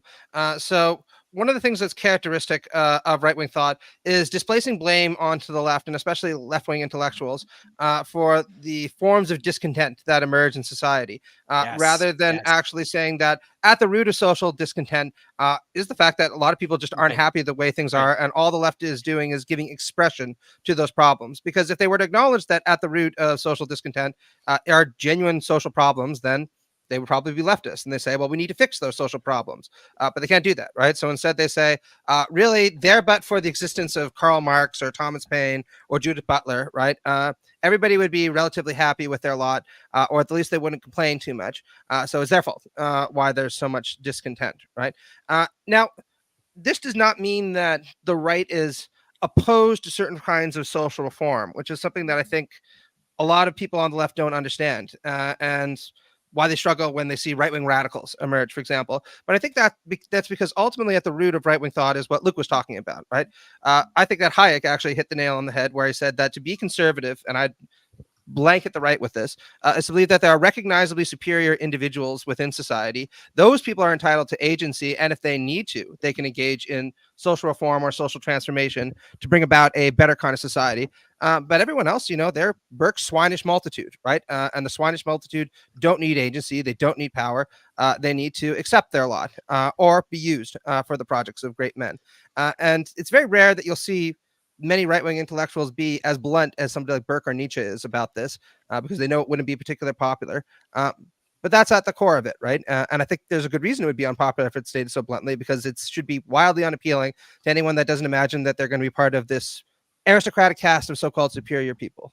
Yeah, I mean, I think that Corey Robin was mentioned earlier, the reactionary mind, and I think one of many things that book gets right is sort of emphasizing the react part, right? Of reactionary, that he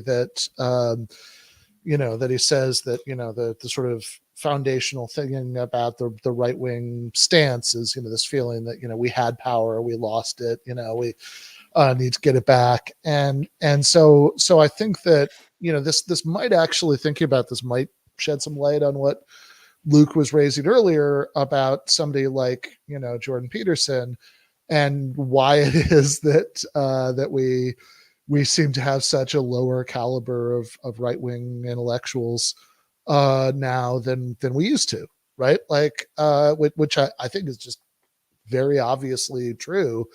I don't know, man. I listened to a lot of the Rubin Report before I reviewed his books. Yeah. I mean, look, the only parts of Dave Rubin's book that I read were the screenshots he posted on Twitter, but yeah. I will say, I suppose that those screenshots did convince me that he really wrote it himself, that there wasn't a ghostwriter. But so I guess, credit where credit's due, because that sounds like something the mind of Dave Rubin would come up with. But like, you talk about von Mises earlier, right? It was like obviously like a lunatic in many ways, but like certainly a way more interesting one than Jordan Peterson, right? And why is that? And I think that a lot of it's just that they were reacting to very different versions of the left, right? That von Mises is reacting to like a strong, confident, very ideologically, clear left that is in a phase where they're like thinking seriously about how to organize a socialist society and how economic planning should work. Right. That's the stuff. Edmund Burke as well, right? Like, yeah, it's the French Revolution, right? Yeah, like this, yeah. They're not fucking around. Yeah, exactly. Like they're reacting to leftists who are, who are, like these are like the high points of the left, right? Whereas, like, what is Jordan Peterson really reacting to? That like is Ibrahim Kendi. Yeah, I mean he's reacting to like rad lib college kids he finds annoying, right? Like that's really what he's reacted to. So it's like, yeah, it's not that surprising to me that it's a much more intellectually shallow version of it than than Edmund Burke or Ludwig von Mises. And in fact, that a lot of what people like Peterson are doing, I mean, going back to Luke's article about collectivism, is about trying to associate the fights that they're having, which are often about pretty petty bullshit when you get right down to it, that they're trying to like get some of the sort of reflected aura of the fights that actually mattered. So it's like, oh, you know what? Actually, that that like college kid who yelled at me about DEI stuff, really, this is just like Marxism. Right. And like, so the stuff that, so like, hey guys, you remember the greatest hits of conservatism when we were fighting that? Right. It's like, well, maybe what I'm doing is kind of the same thing. Yeah. Luke has got some really funny stuff on Justin Trudeau, so I won't spoil it. Right. But the other day I saw, Jordan Peterson complaining about how Canada was turning into a totalitarian state, which echoes just the kind of rhetoric that you're talking about. I'm like, God, how fucking out there in the clouds you have to be to think that like Justin Trudeau, of all people, is going to bring the Stalinist revolution to fucking Canada, right? Yeah, Justin Trudeau. Bill Maher's been on that kick too. He's like, we had a recent rant like a day or two ago it was right wing, like even for Bill Maher, and that was basically the thesis. Like, Canada is a cautionary tale about what happens when you turn too far left, which is having socialized medicine, but also being too woke. And it's, whatever. I have two thoughts to throw into the mix further to your point, Ben. Again, since we've been discussing him, Corey Robin, I believe, unless I'm misremembering, once said that he did a series of interviews with William F. Buckley. Yes, I remember this. Before he died. And one of the things apparently Buckley said, I think this was the 90s, was it was kind of melancholy and it was kind of lamenting, like there's nothing to, the Cold War is over. There's nothing to marshal or, rally the martial spirit around or something, so, and I think that Buckley seems to have been quite aware that, like, in the absence of a compelling threat or series of compelling threats or threats you can deem compelling, the reactionary mind kind of withers. It becomes kind of weaker and slackens. So that's one thought, or just an anecdote to, in accordance with your point, Ben. Something else though that I think, we're talking about, why is it that the quality of reactionary intellectuals seem to deteriorate? And I actually think one of the possible explanations, it's not a holistic one, but it's a partial one, is simply the advent of kind of mass democracy and social democracy in the post-war period. I think that, firstly, in an age before mass democracy, like articulating explicitly anti-democratic arguments is not as difficult, right? Because mass democracy is not, and democratic equality are not axiomatic in the same way. But then we get, you get to the 1970s and 80s, you get to kind of like the neoliberal turn. And, those arguments come from their foundations, if you want, come from many of the reactionary figures who are like Hayek and other people we've been discussing, who are explicitly anti-egalitarian, believe in a society of orders, believe in a class society. But the thing is, Ronald Reagan and Margaret Thatcher have to speak to a mass public. Right. Conservative movement has to speak to a mass public. And I think, smart conservatives are aware that that's what they're doing. So they, they don't get the, as it were, the rhetoric confused with the underlying ideological goal. But I think lots of movement conservatives actually kind of do buy, if you want, the populist pitch for, neoliberal economics or whatever. And so I think that creates a kind of fog of war, if you want, and a sort of, if you want, like a brain fog around like the way the right makes its own arguments, where like, if you haven't gone back and read the theorists and you haven't really understood like what the ultimate goal is here. Like I remember, this is purely anecdotal, but I remember the arguments I used to have with young libertarians, young conservatives when I was at university, and many of them like fully bought, like if you like, they were, for them, it's like, well, it's the left that wants to create a hierarchical society. I'm against hierarchy. I believe in like all people entering into voluntary, like relations, blah, blah. Like I'm the real Democrat. And like I think there are a lot of kind of, if you want, right-wing militants, rank and file conservatives who actually kind of believe in that. And I think it probably spills over to, the kinds of, right-wing voices you might read in somewhere like National Review or Federalist as well. So like, and which I suppose is just all validating Buckley's point that like democracy is a threat, and it probably weakens the conservative imagination. Yeah, totally. I mean, look, they have I think that if we actually were back in a situation where there were like serious threats to capitalism, I think these people would very quickly learn to distinguish between people who are basically just like centrist liberals who want like better diversity programs to make sure that that there are enough Black and gay people on the board of directors of Lockheed Martin, and people who want to nationalize the means of production. I think they would like very quickly learn to distinguish between those two ideological positions. If the second one was actually like a live force again, right? That they have it's just right now. Yeah, I mean, I think it's exactly what you said. It's kind of the deck. I think this is what Buckley was bemoaning, right? The sort of decadence of victory, which, by the way, is itself a very conservative thing, because to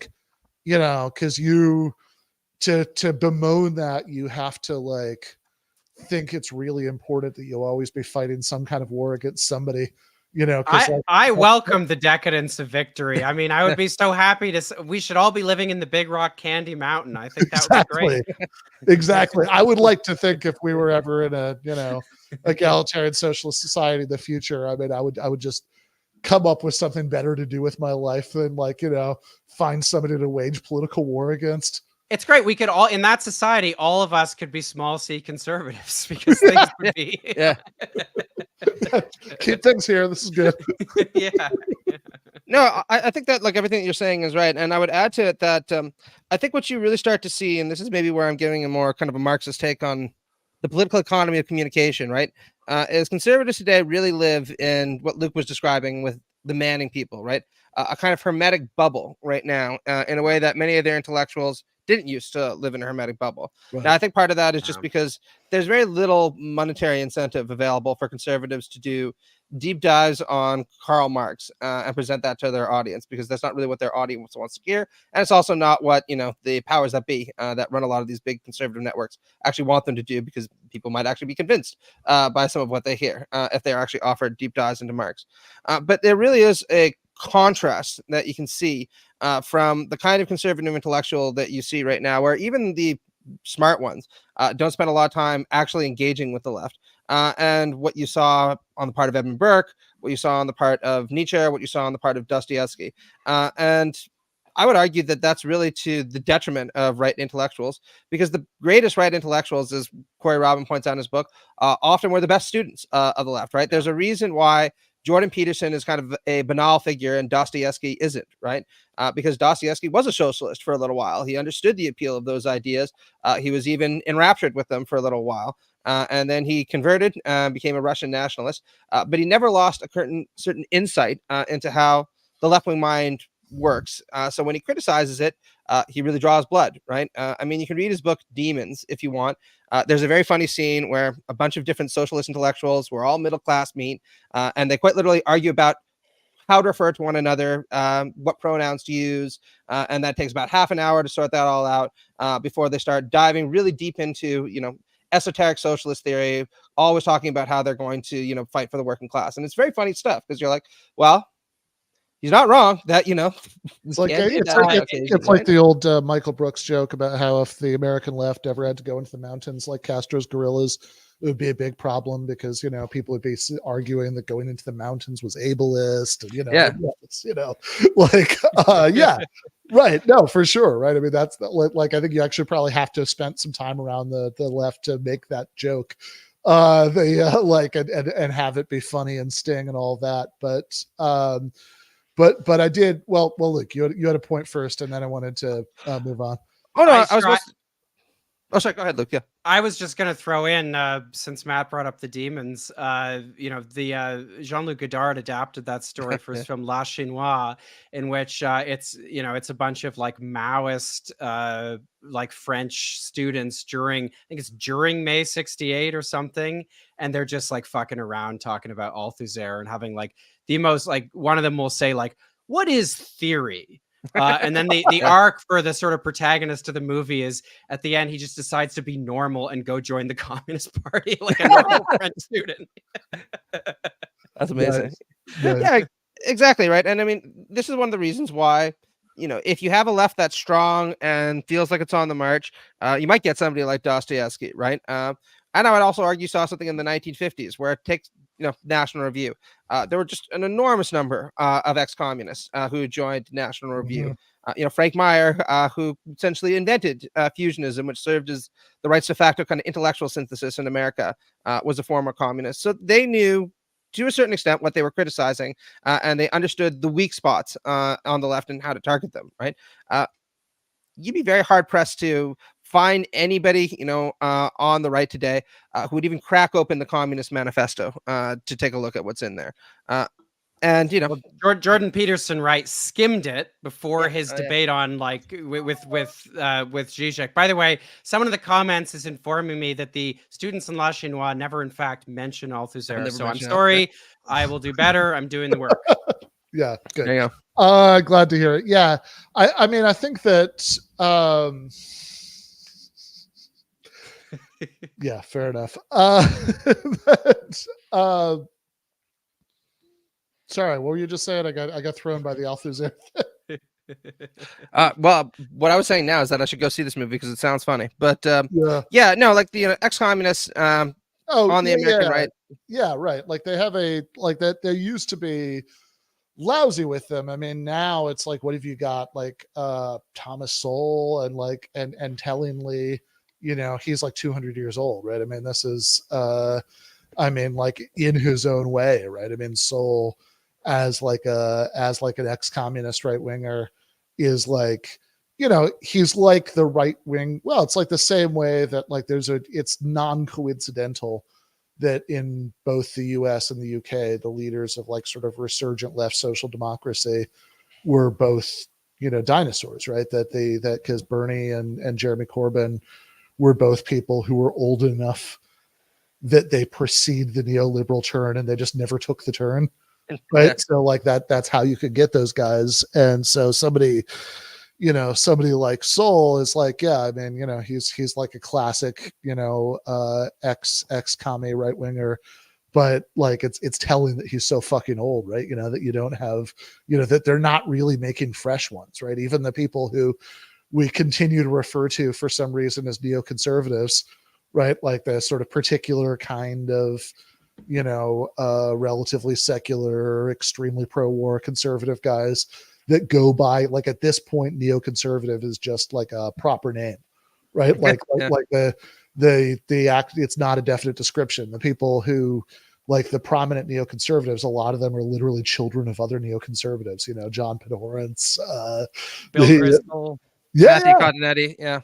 Yeah, totally. Right. Cause they're not, they're not actually producing real neoconservatives anymore. Like a real neoconservative would have to be somebody who like, if like an organic neoconservative from now would have to be somebody who like, I don't know, wrote for Jacobin for a couple of years in 2018, 2019. And, then they became a conservative, right? Like that's how you're supposed to make them.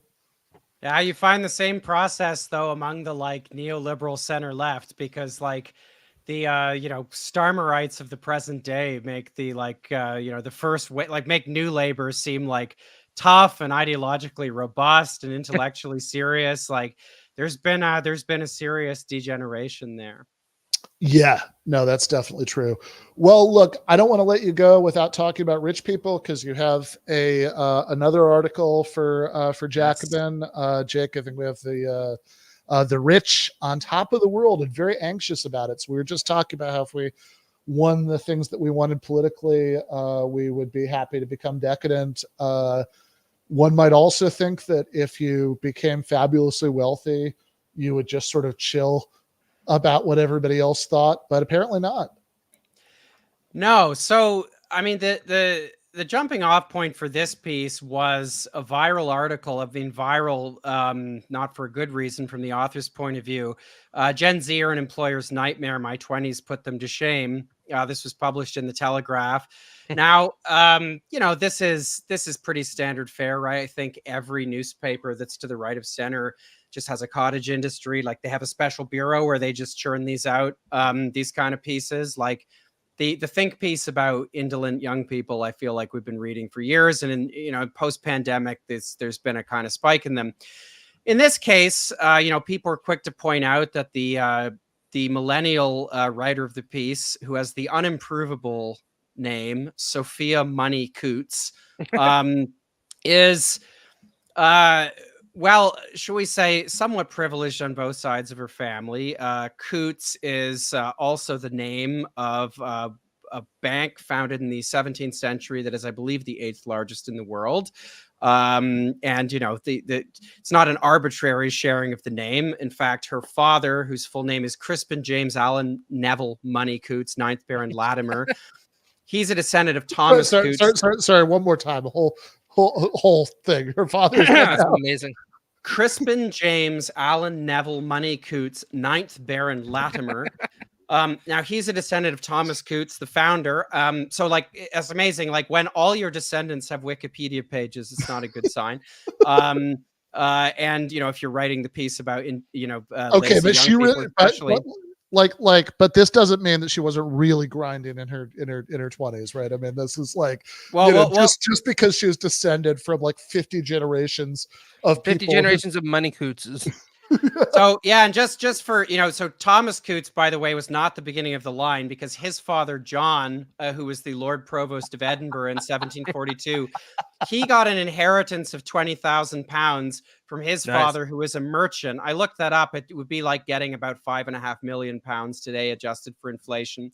That's her father's side. On her mom's side, her grandfather was William Francis Deeds, who was also a baron. He was a Tory cabinet minister, and he was editor of the Telegraph. In fact, he was the first, I believe, person to do the now kind of more common trajectory, like the George Osborne trajectory of like cabinet minister to editor of a major newspaper. And like, there's more. You want to look at like the tuition for a boarding school, blah, blah, blah. So as you were alluding to, Ben, so suffice it to say, this is a privileged person, right? I think we can all agree. But she has this kind of, this narrative of her life that's defined by graft and hard work. And she says she spent stints on shop floors. I have no idea what that means. A spell in a Kensington estate agency, sounds easier than working at McDonald's. I don't know. And then, features desk on the Evening Standard, which or an assistant on the features desk, which sounds like most people probably wouldn't have that as their entry-level journalism job. But she says, I did everything that was asked of me to an almost pathetic extent. I made 42 billion cups of tea. I bought my boss's tights. I trialed Beyonce's maple syrup diet and Madonna's cardio regime. I stayed late and I came in early, et cetera, et cetera. Sorry, part of the evidence for her hard scrabble 20s is that she was like, she trialed beyond, like, that sounds like something. So she was like one of the first people to have access to this. I have no idea. I don't know what that is. I confess I was so fascinated by looking into her family line that I didn't excavate, but it's interesting. I don't get into this in the piece because I didn't have time, and ultimately the piece is something else. But I would strongly encourage anyone who's into this kind of thing, and we're all sickos, so I know the two of you are, check out her back catalog at the Telegraph, because it's quite extraordinary. And I did spend several hours reading her articles. She has had a beat for as long as I can tell that she's been writing, that where she's, writes about like a kind of status anxiety. Like she has all like years with these think pieces where it's like, oh, if a coronation isn't time to bring out your jewel encrusted like chariot, like when is? I mean, good grief, She has pieces about like, Saltburn, the recent one, Saltburn shows it's cool to be posh again. In 2018, I think probably not incidentally, like not that long after the 2017 UK general election, she had a piece that was like, it's not cool to be posh anymore. Here's how you can kind of cloak your poshness in some measure of ironic distance that will make it fashionable or something. So there's tons and tons of this stuff. And what I actually find interesting here, beyond the obvious hypocrisy, because to me that's just the point of entry here into what's interesting, is why does somebody with this background feel the need to do this at all? Like, why does she feel like she has to craft this backstory of like, I toiled and blah blah blah?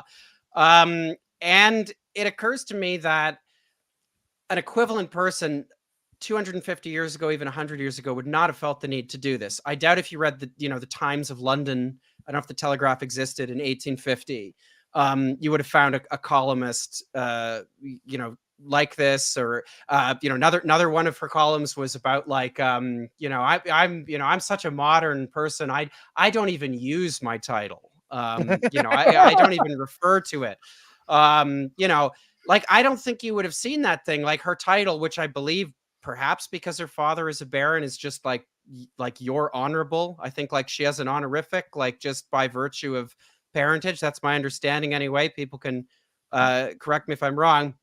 But so I think that there's something very interesting going on at play here. And at first I was tempted to think that this was kind of a distinctly British pathology. I mean, I think that because of things like the loss of empire, because Britain has had, since the 19th century, kind of a powerful radical current that at times it anyway has been quite politically ambitious and confident. I think that has, you can see the through line from that to being a bit insecure that that this is what your parentage is. And, but, I think there's also just, the ideology of liberal meritocracy is it's quite hegemonic, whatever, however much inequality has increased over the past 30 or 40 years. And so I think it's very interesting that so many among the rich, and, Sophia Money Coots might be an extreme example of this. I mean, her name is Money Coots, for God's sake. She might be an extreme example of this.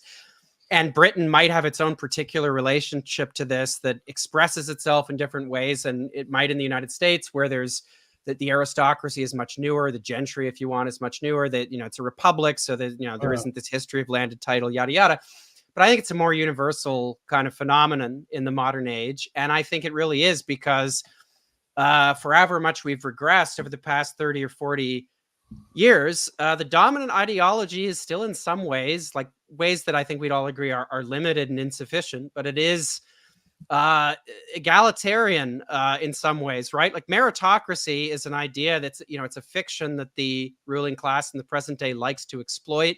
We're talking about equality of opportunity before, and how that's kind of a flawed concept and how it's evoked. But if you go back to, 1789 or something, like meritocracy is a pretty radical idea. There's a reason the French Revolutionary armies were able to fight much of Europe and win. And it's because, among other things, mass mobilizations and things like that. But also there was a meritocratic officer corps in the army. Like people could rise through the ranks because they were good leaders, because they understood military tactics. The French civil service, this happens as well. The French state is much better managed in this time. I believe it was the Austrian army where you couldn't rise above it was like lieutenant or captain or something, like unless you had a certain aristocratic pedigree. So you'd have guys that essentially like have no military experience. They have no idea what they're doing. You want to know how Napoleon Bonaparte spent like 15 years running absolute circles around these people? It's because, the French army was more effective, because the idea of meritocracy, which came out of the egalitarian, spirit of 1789 and the later phases of the French Revolution. The French army had that going for it, and the French state had that going for it, and it took the competing armies quite a long time to figure any of that out. So anyway, that's all a very long-winded way of saying that I think the certain egalitarian features of modernity are actually still with us, and that is the optimistic read on a phenomenon like this. Obviously, and there's one sentence in the piece where I'm kind of alluding to this. I mean, there are people like a Peter Thiel or something who will just come out and say, I think that some people are more excellent and they have a right to rule because of their, whatever, some intrinsic, their wealth or power conveys some intrinsic right to exercise Peter power. Thiel probably does think on some level that it's important that like this excellence is like revealed through meritocratic competition, right? That's right. Yeah. And you never used to have to do that. Imagine, like, I don't know who the 5th Baron Latimer was, but imagine him like writing a column in the Times to say like, today, the gentry coming up today don't realize like some of us had to work hard. Like that would never happen. No, yeah, right, exactly. Like in the in the Times of London, 1850. I mean, if she were, if this same woman were, writing that then, I mean, she would absolutely start every other sentence with, "As my father, Crispin James Allen Neville Moneycoots, 9th Baron Latimer, said," like just to establish that, she wasn't like new money. Right. Because that's what would have mattered. I mean, yeah, this is this does take us right back to that first, that Jordan Peterson clip that we started with, where he's talking about what an amazing historical accomplishment it is that, every individual is seen as valuable. And, you were kind of saying, look, he's not wrong as far as that goes, right? If you ignore everything that comes after that. And it's not, right? I mean, like this is, you're talking about the French Revolution and, why, Napoleon was able to lead this, army of citizen soldiers to, with as I saw somebody pointed out in the chat, light infantry tactics that you could only get with motivated citizen soldiers, which is true, because like the Austrian army in this time period, literally, like even like the kind of marching and stuff they would do was very constrained by the constant worries about desertion, right? That they didn't want to give anybody a chance to slip out, right? So it's like, yeah, look, they have this sort of the bourgeois revolution, good thing as far as it goes, right? Like it's the objection some of us have is that it doesn't really go that far, but we think that's like a step in the right direction, right? That the difference with the Petersons of the world is thinking, yeah, we don't have to stop at this incredibly shallow conception of equality of opportunity. That says, okay, every individual matters to the extent that they should be given some kind of shot at being one of the lucky few who actually comes out on top. But you could actually think, yeah, every individual matters so much that all of their material needs should be met, and they should have a chance to do what they want with their lives, and they should have some kind of power or say over the economic institutions that that impact what happens in their lives. And that seems like the point that somebody like Peterson is bound and determined to miss, because so much of the emotional heft of his argument comes from, hey, bourgeois revolution was good, which is like, yeah, it was, as everybody acknowledges, right? But like the difference is not that we disagree bourgeois revolution was good. It's just that we think, yeah, not good enough. Keep going. Oh yeah. I think that building upon this, Max Weber had a really insightful point where he pointed out that every ruling class throughout history has never been content with the mere fact that it is the ruling class. It has always had to develop ideological justifications that suggest that it deserves to be the ruling class in some way, shape, or form. Very often, these are theological in orientation, right? The idea that, God or a cycle of karmic retribution and reward put me where I am. And the bourgeois revolution definitely is an advance in the sense that implies that the ruling class of any given society should be fluid in no small part, right? And you can see this in the writings of a lot of preeminent classical liberal, authors like Thomas Jefferson, right? Jefferson, in a letter to John Adams, once said that an artificial aristocracy, by which he means, a money-coons aristocracy of birth, is a real drain on society because you don't have the best people in charge. But he goes on to say then that a natural aristocracy based upon merit and talent and virtue is not only entirely unobjectionable, but actually vital to the success of a society. And I think it's very telling here that he's still defending aristocracy. He's just defending aristocracy that he understands to be natural at this point. But this is where I get a little bit Hegelian, and it's where I think Luke's article becomes really insightful, because Hegel once pointed out that the most dangerous ideology in any given society is almost invariably its own, right? Because if you put forward a meritocratic ethic as being the basis for inequality in society, then the problem is people might actually demand that you live up to it at some point. And I think this is actually a problem, because classical liberals and a lot of the identity politics types that they claim to despise actually are both committed to the idea that meritocracy is something dispensable. They just have different conceptions of what that means, right? I saw an interview with Kimberly Crenshaw, who some of you might know as the founder of the idea of intersectionality, which is very useful, right? Where she's talking about her ideal society. She says, the difference between our opponents and us is we really believe in the principles of the American Revolution. We think society should be a meritocracy. But the problem is that if society is a race right now, then some people start 400 yards ahead and other people start 200 yards behind. So what we need to do is fix the race, so that everybody starts at the same point. And then when it's run, the genuine so-called natural aristocracy would appear, right? So really, there's no fundamental difference between Jordan Peterson and a lot of these identity politics types people. They are both committed to this idea that meritocracy is the ideal society. The only difference is that the identity politics people constantly point out, again, a la this kind of Hegelian gesture, that they actually believe in meritocracy more than the people who claim to defend it, because they really want the race to be fair, and then the real natural aristocracy will appear.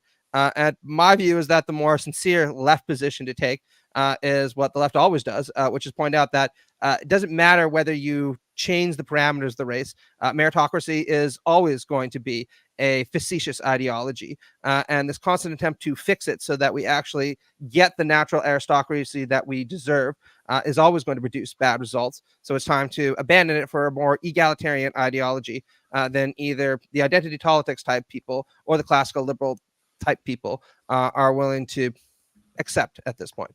Yeah, I mean, this is like, I remember thinking however many months ago this was, when the Supreme Court affirmative action decision came down, that, like, in some ways that was one of the most depressing weeks of recent political discourse for me, because it's like just the amount of energy that's expended on like which particular rich kids get to be in the tiny handful of rich kids who get to go to Harvard, right? Like, and it's, which, by the way, the most of the racial inclusivity that Harvard had achieved was, it wasn't, I mean, look, they don't want poor people, right? Like they have that's not like what they would do is literally gotta draw the line somewhere, right?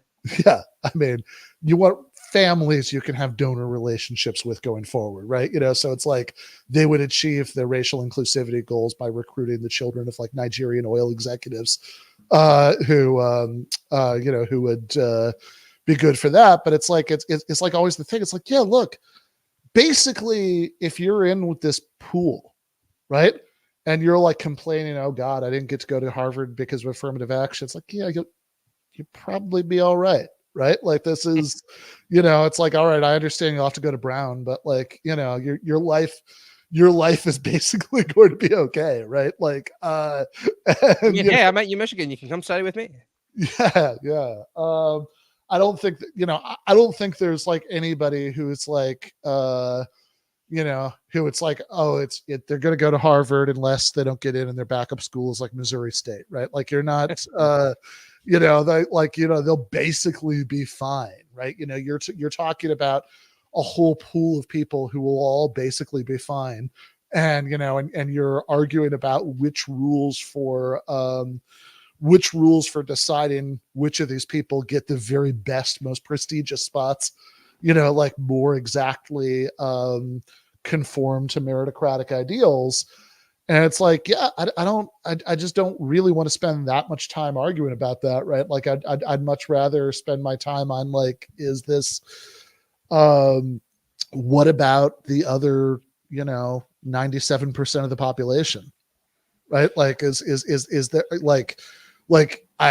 because most people are never going to go to Harvard, regardless of exactly how the admission standards are set, but we could have a society where like everybody gets to have healthcare, or, be in a labor union, like these are things that you can achieve for literally everybody.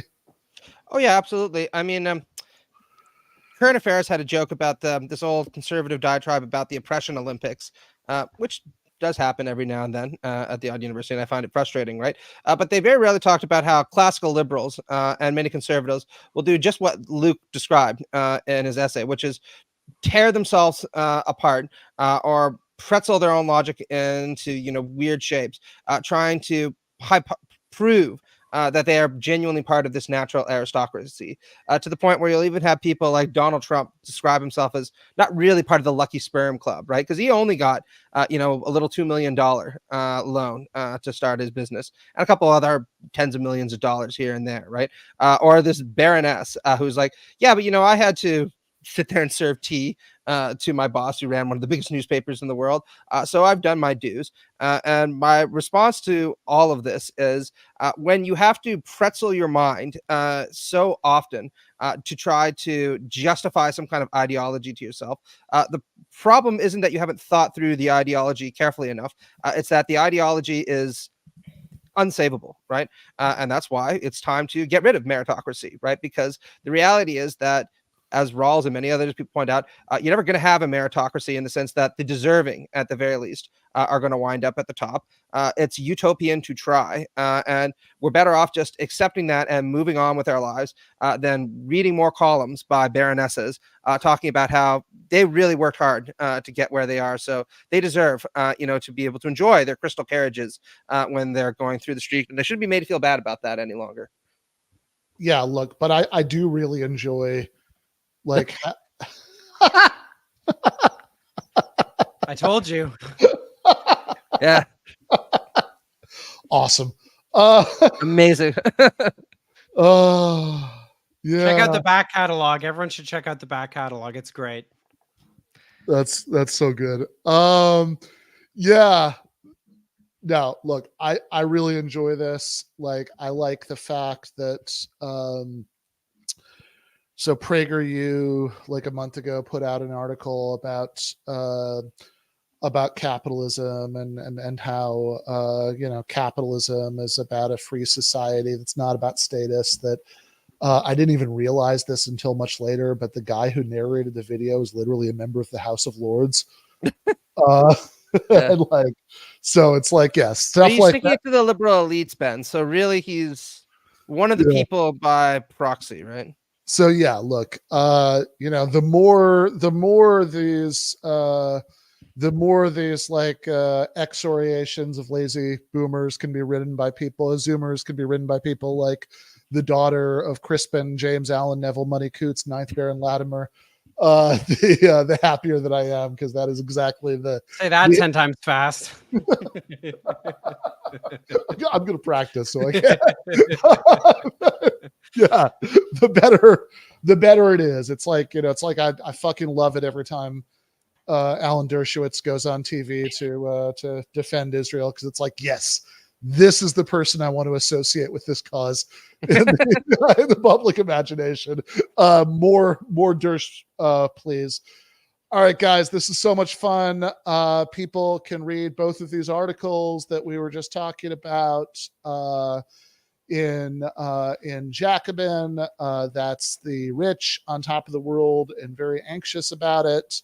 And Don't Fear Collectivism by Luke Savage, who, depending on who you ask, is an idiot socialist who thinks survival is mere, but I like him. So thank you, Luke. Thank you, Matt. Always a pleasure. And I will see you guys both soon. Peace. Cheers. All right. That went long, but it was worth it. That was fun. So have just a couple things that we want to hit before we go to the post game for patrons with Jason Miles. One of them is that we're just a few weeks away from the beginning of the new capital class. So on May 12th, Sunday, May 12th is going to be the first meeting. So we did a complete capital class, Capital Volume 1, a while ago, but we're going to do it again, and we're going to keep going through all 3 volumes this time. So that's going to be Sundays, 1 to 3 p.m. Eastern Time on Zoom.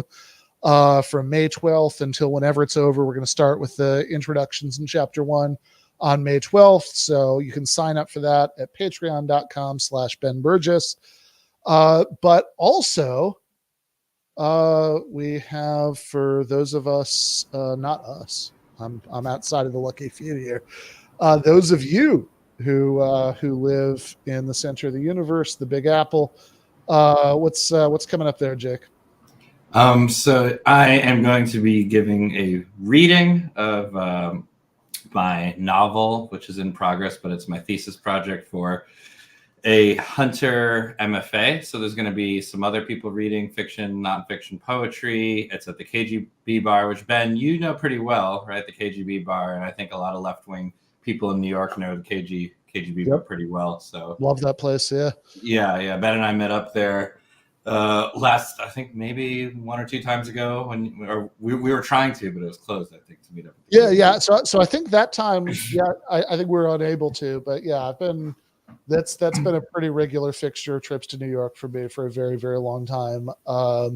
So yeah, I'm excited. I understand the novels about, podcasters. So I am. I really wish I could go because I'm so curious, if this is like, saying the other day, one of the later seasons of The Sopranos, Christopher writes a horror movie and they get some like mobbed up producers to make it. And it's like very obvious as they're watching it that like the villain in the movie is this like evil mob boss who has who wears like a bathrobe, and there are all these things that make it like super obvious that it's Tony. So I'm really hoping that there are like a lot of lines about that asshole Schmen, he came in again with his Led Zeppelin t-shirt and sports jacket, can't stand that guy. Yeah. No, the Schmen Schmerges character has nothing to do with you. It's all coincidence. But yeah, come hang out, come say hi, especially if I don't know you yet, if you know me from the show. It is about podcasters. It's a noir literary mystery about the world's most successful leftist podcast. So I'll leave it at that, which is of course based on GTAA in a just world, in a truly meritocratic world. Exactly. Most successful. Thanks for letting me plug that, Ben. And we got anything else, or we're doing the post game? Nope, that's it. So if you are a patron, you should already have an email with a wildly optimistic start time that for the post game with Jason. But if you're not, no time like the present. Again, that's patreon.com/Ben Burgis. Get the post games after every Monday and Thursday show, access to the Discord server, occasionally advance access to things, mostly our love and gratitude for helping to keep this going. So please do consider that if you're in a position to do so. But meanwhile, if you are a patron, we will see you in about 2 minutes. Left is best.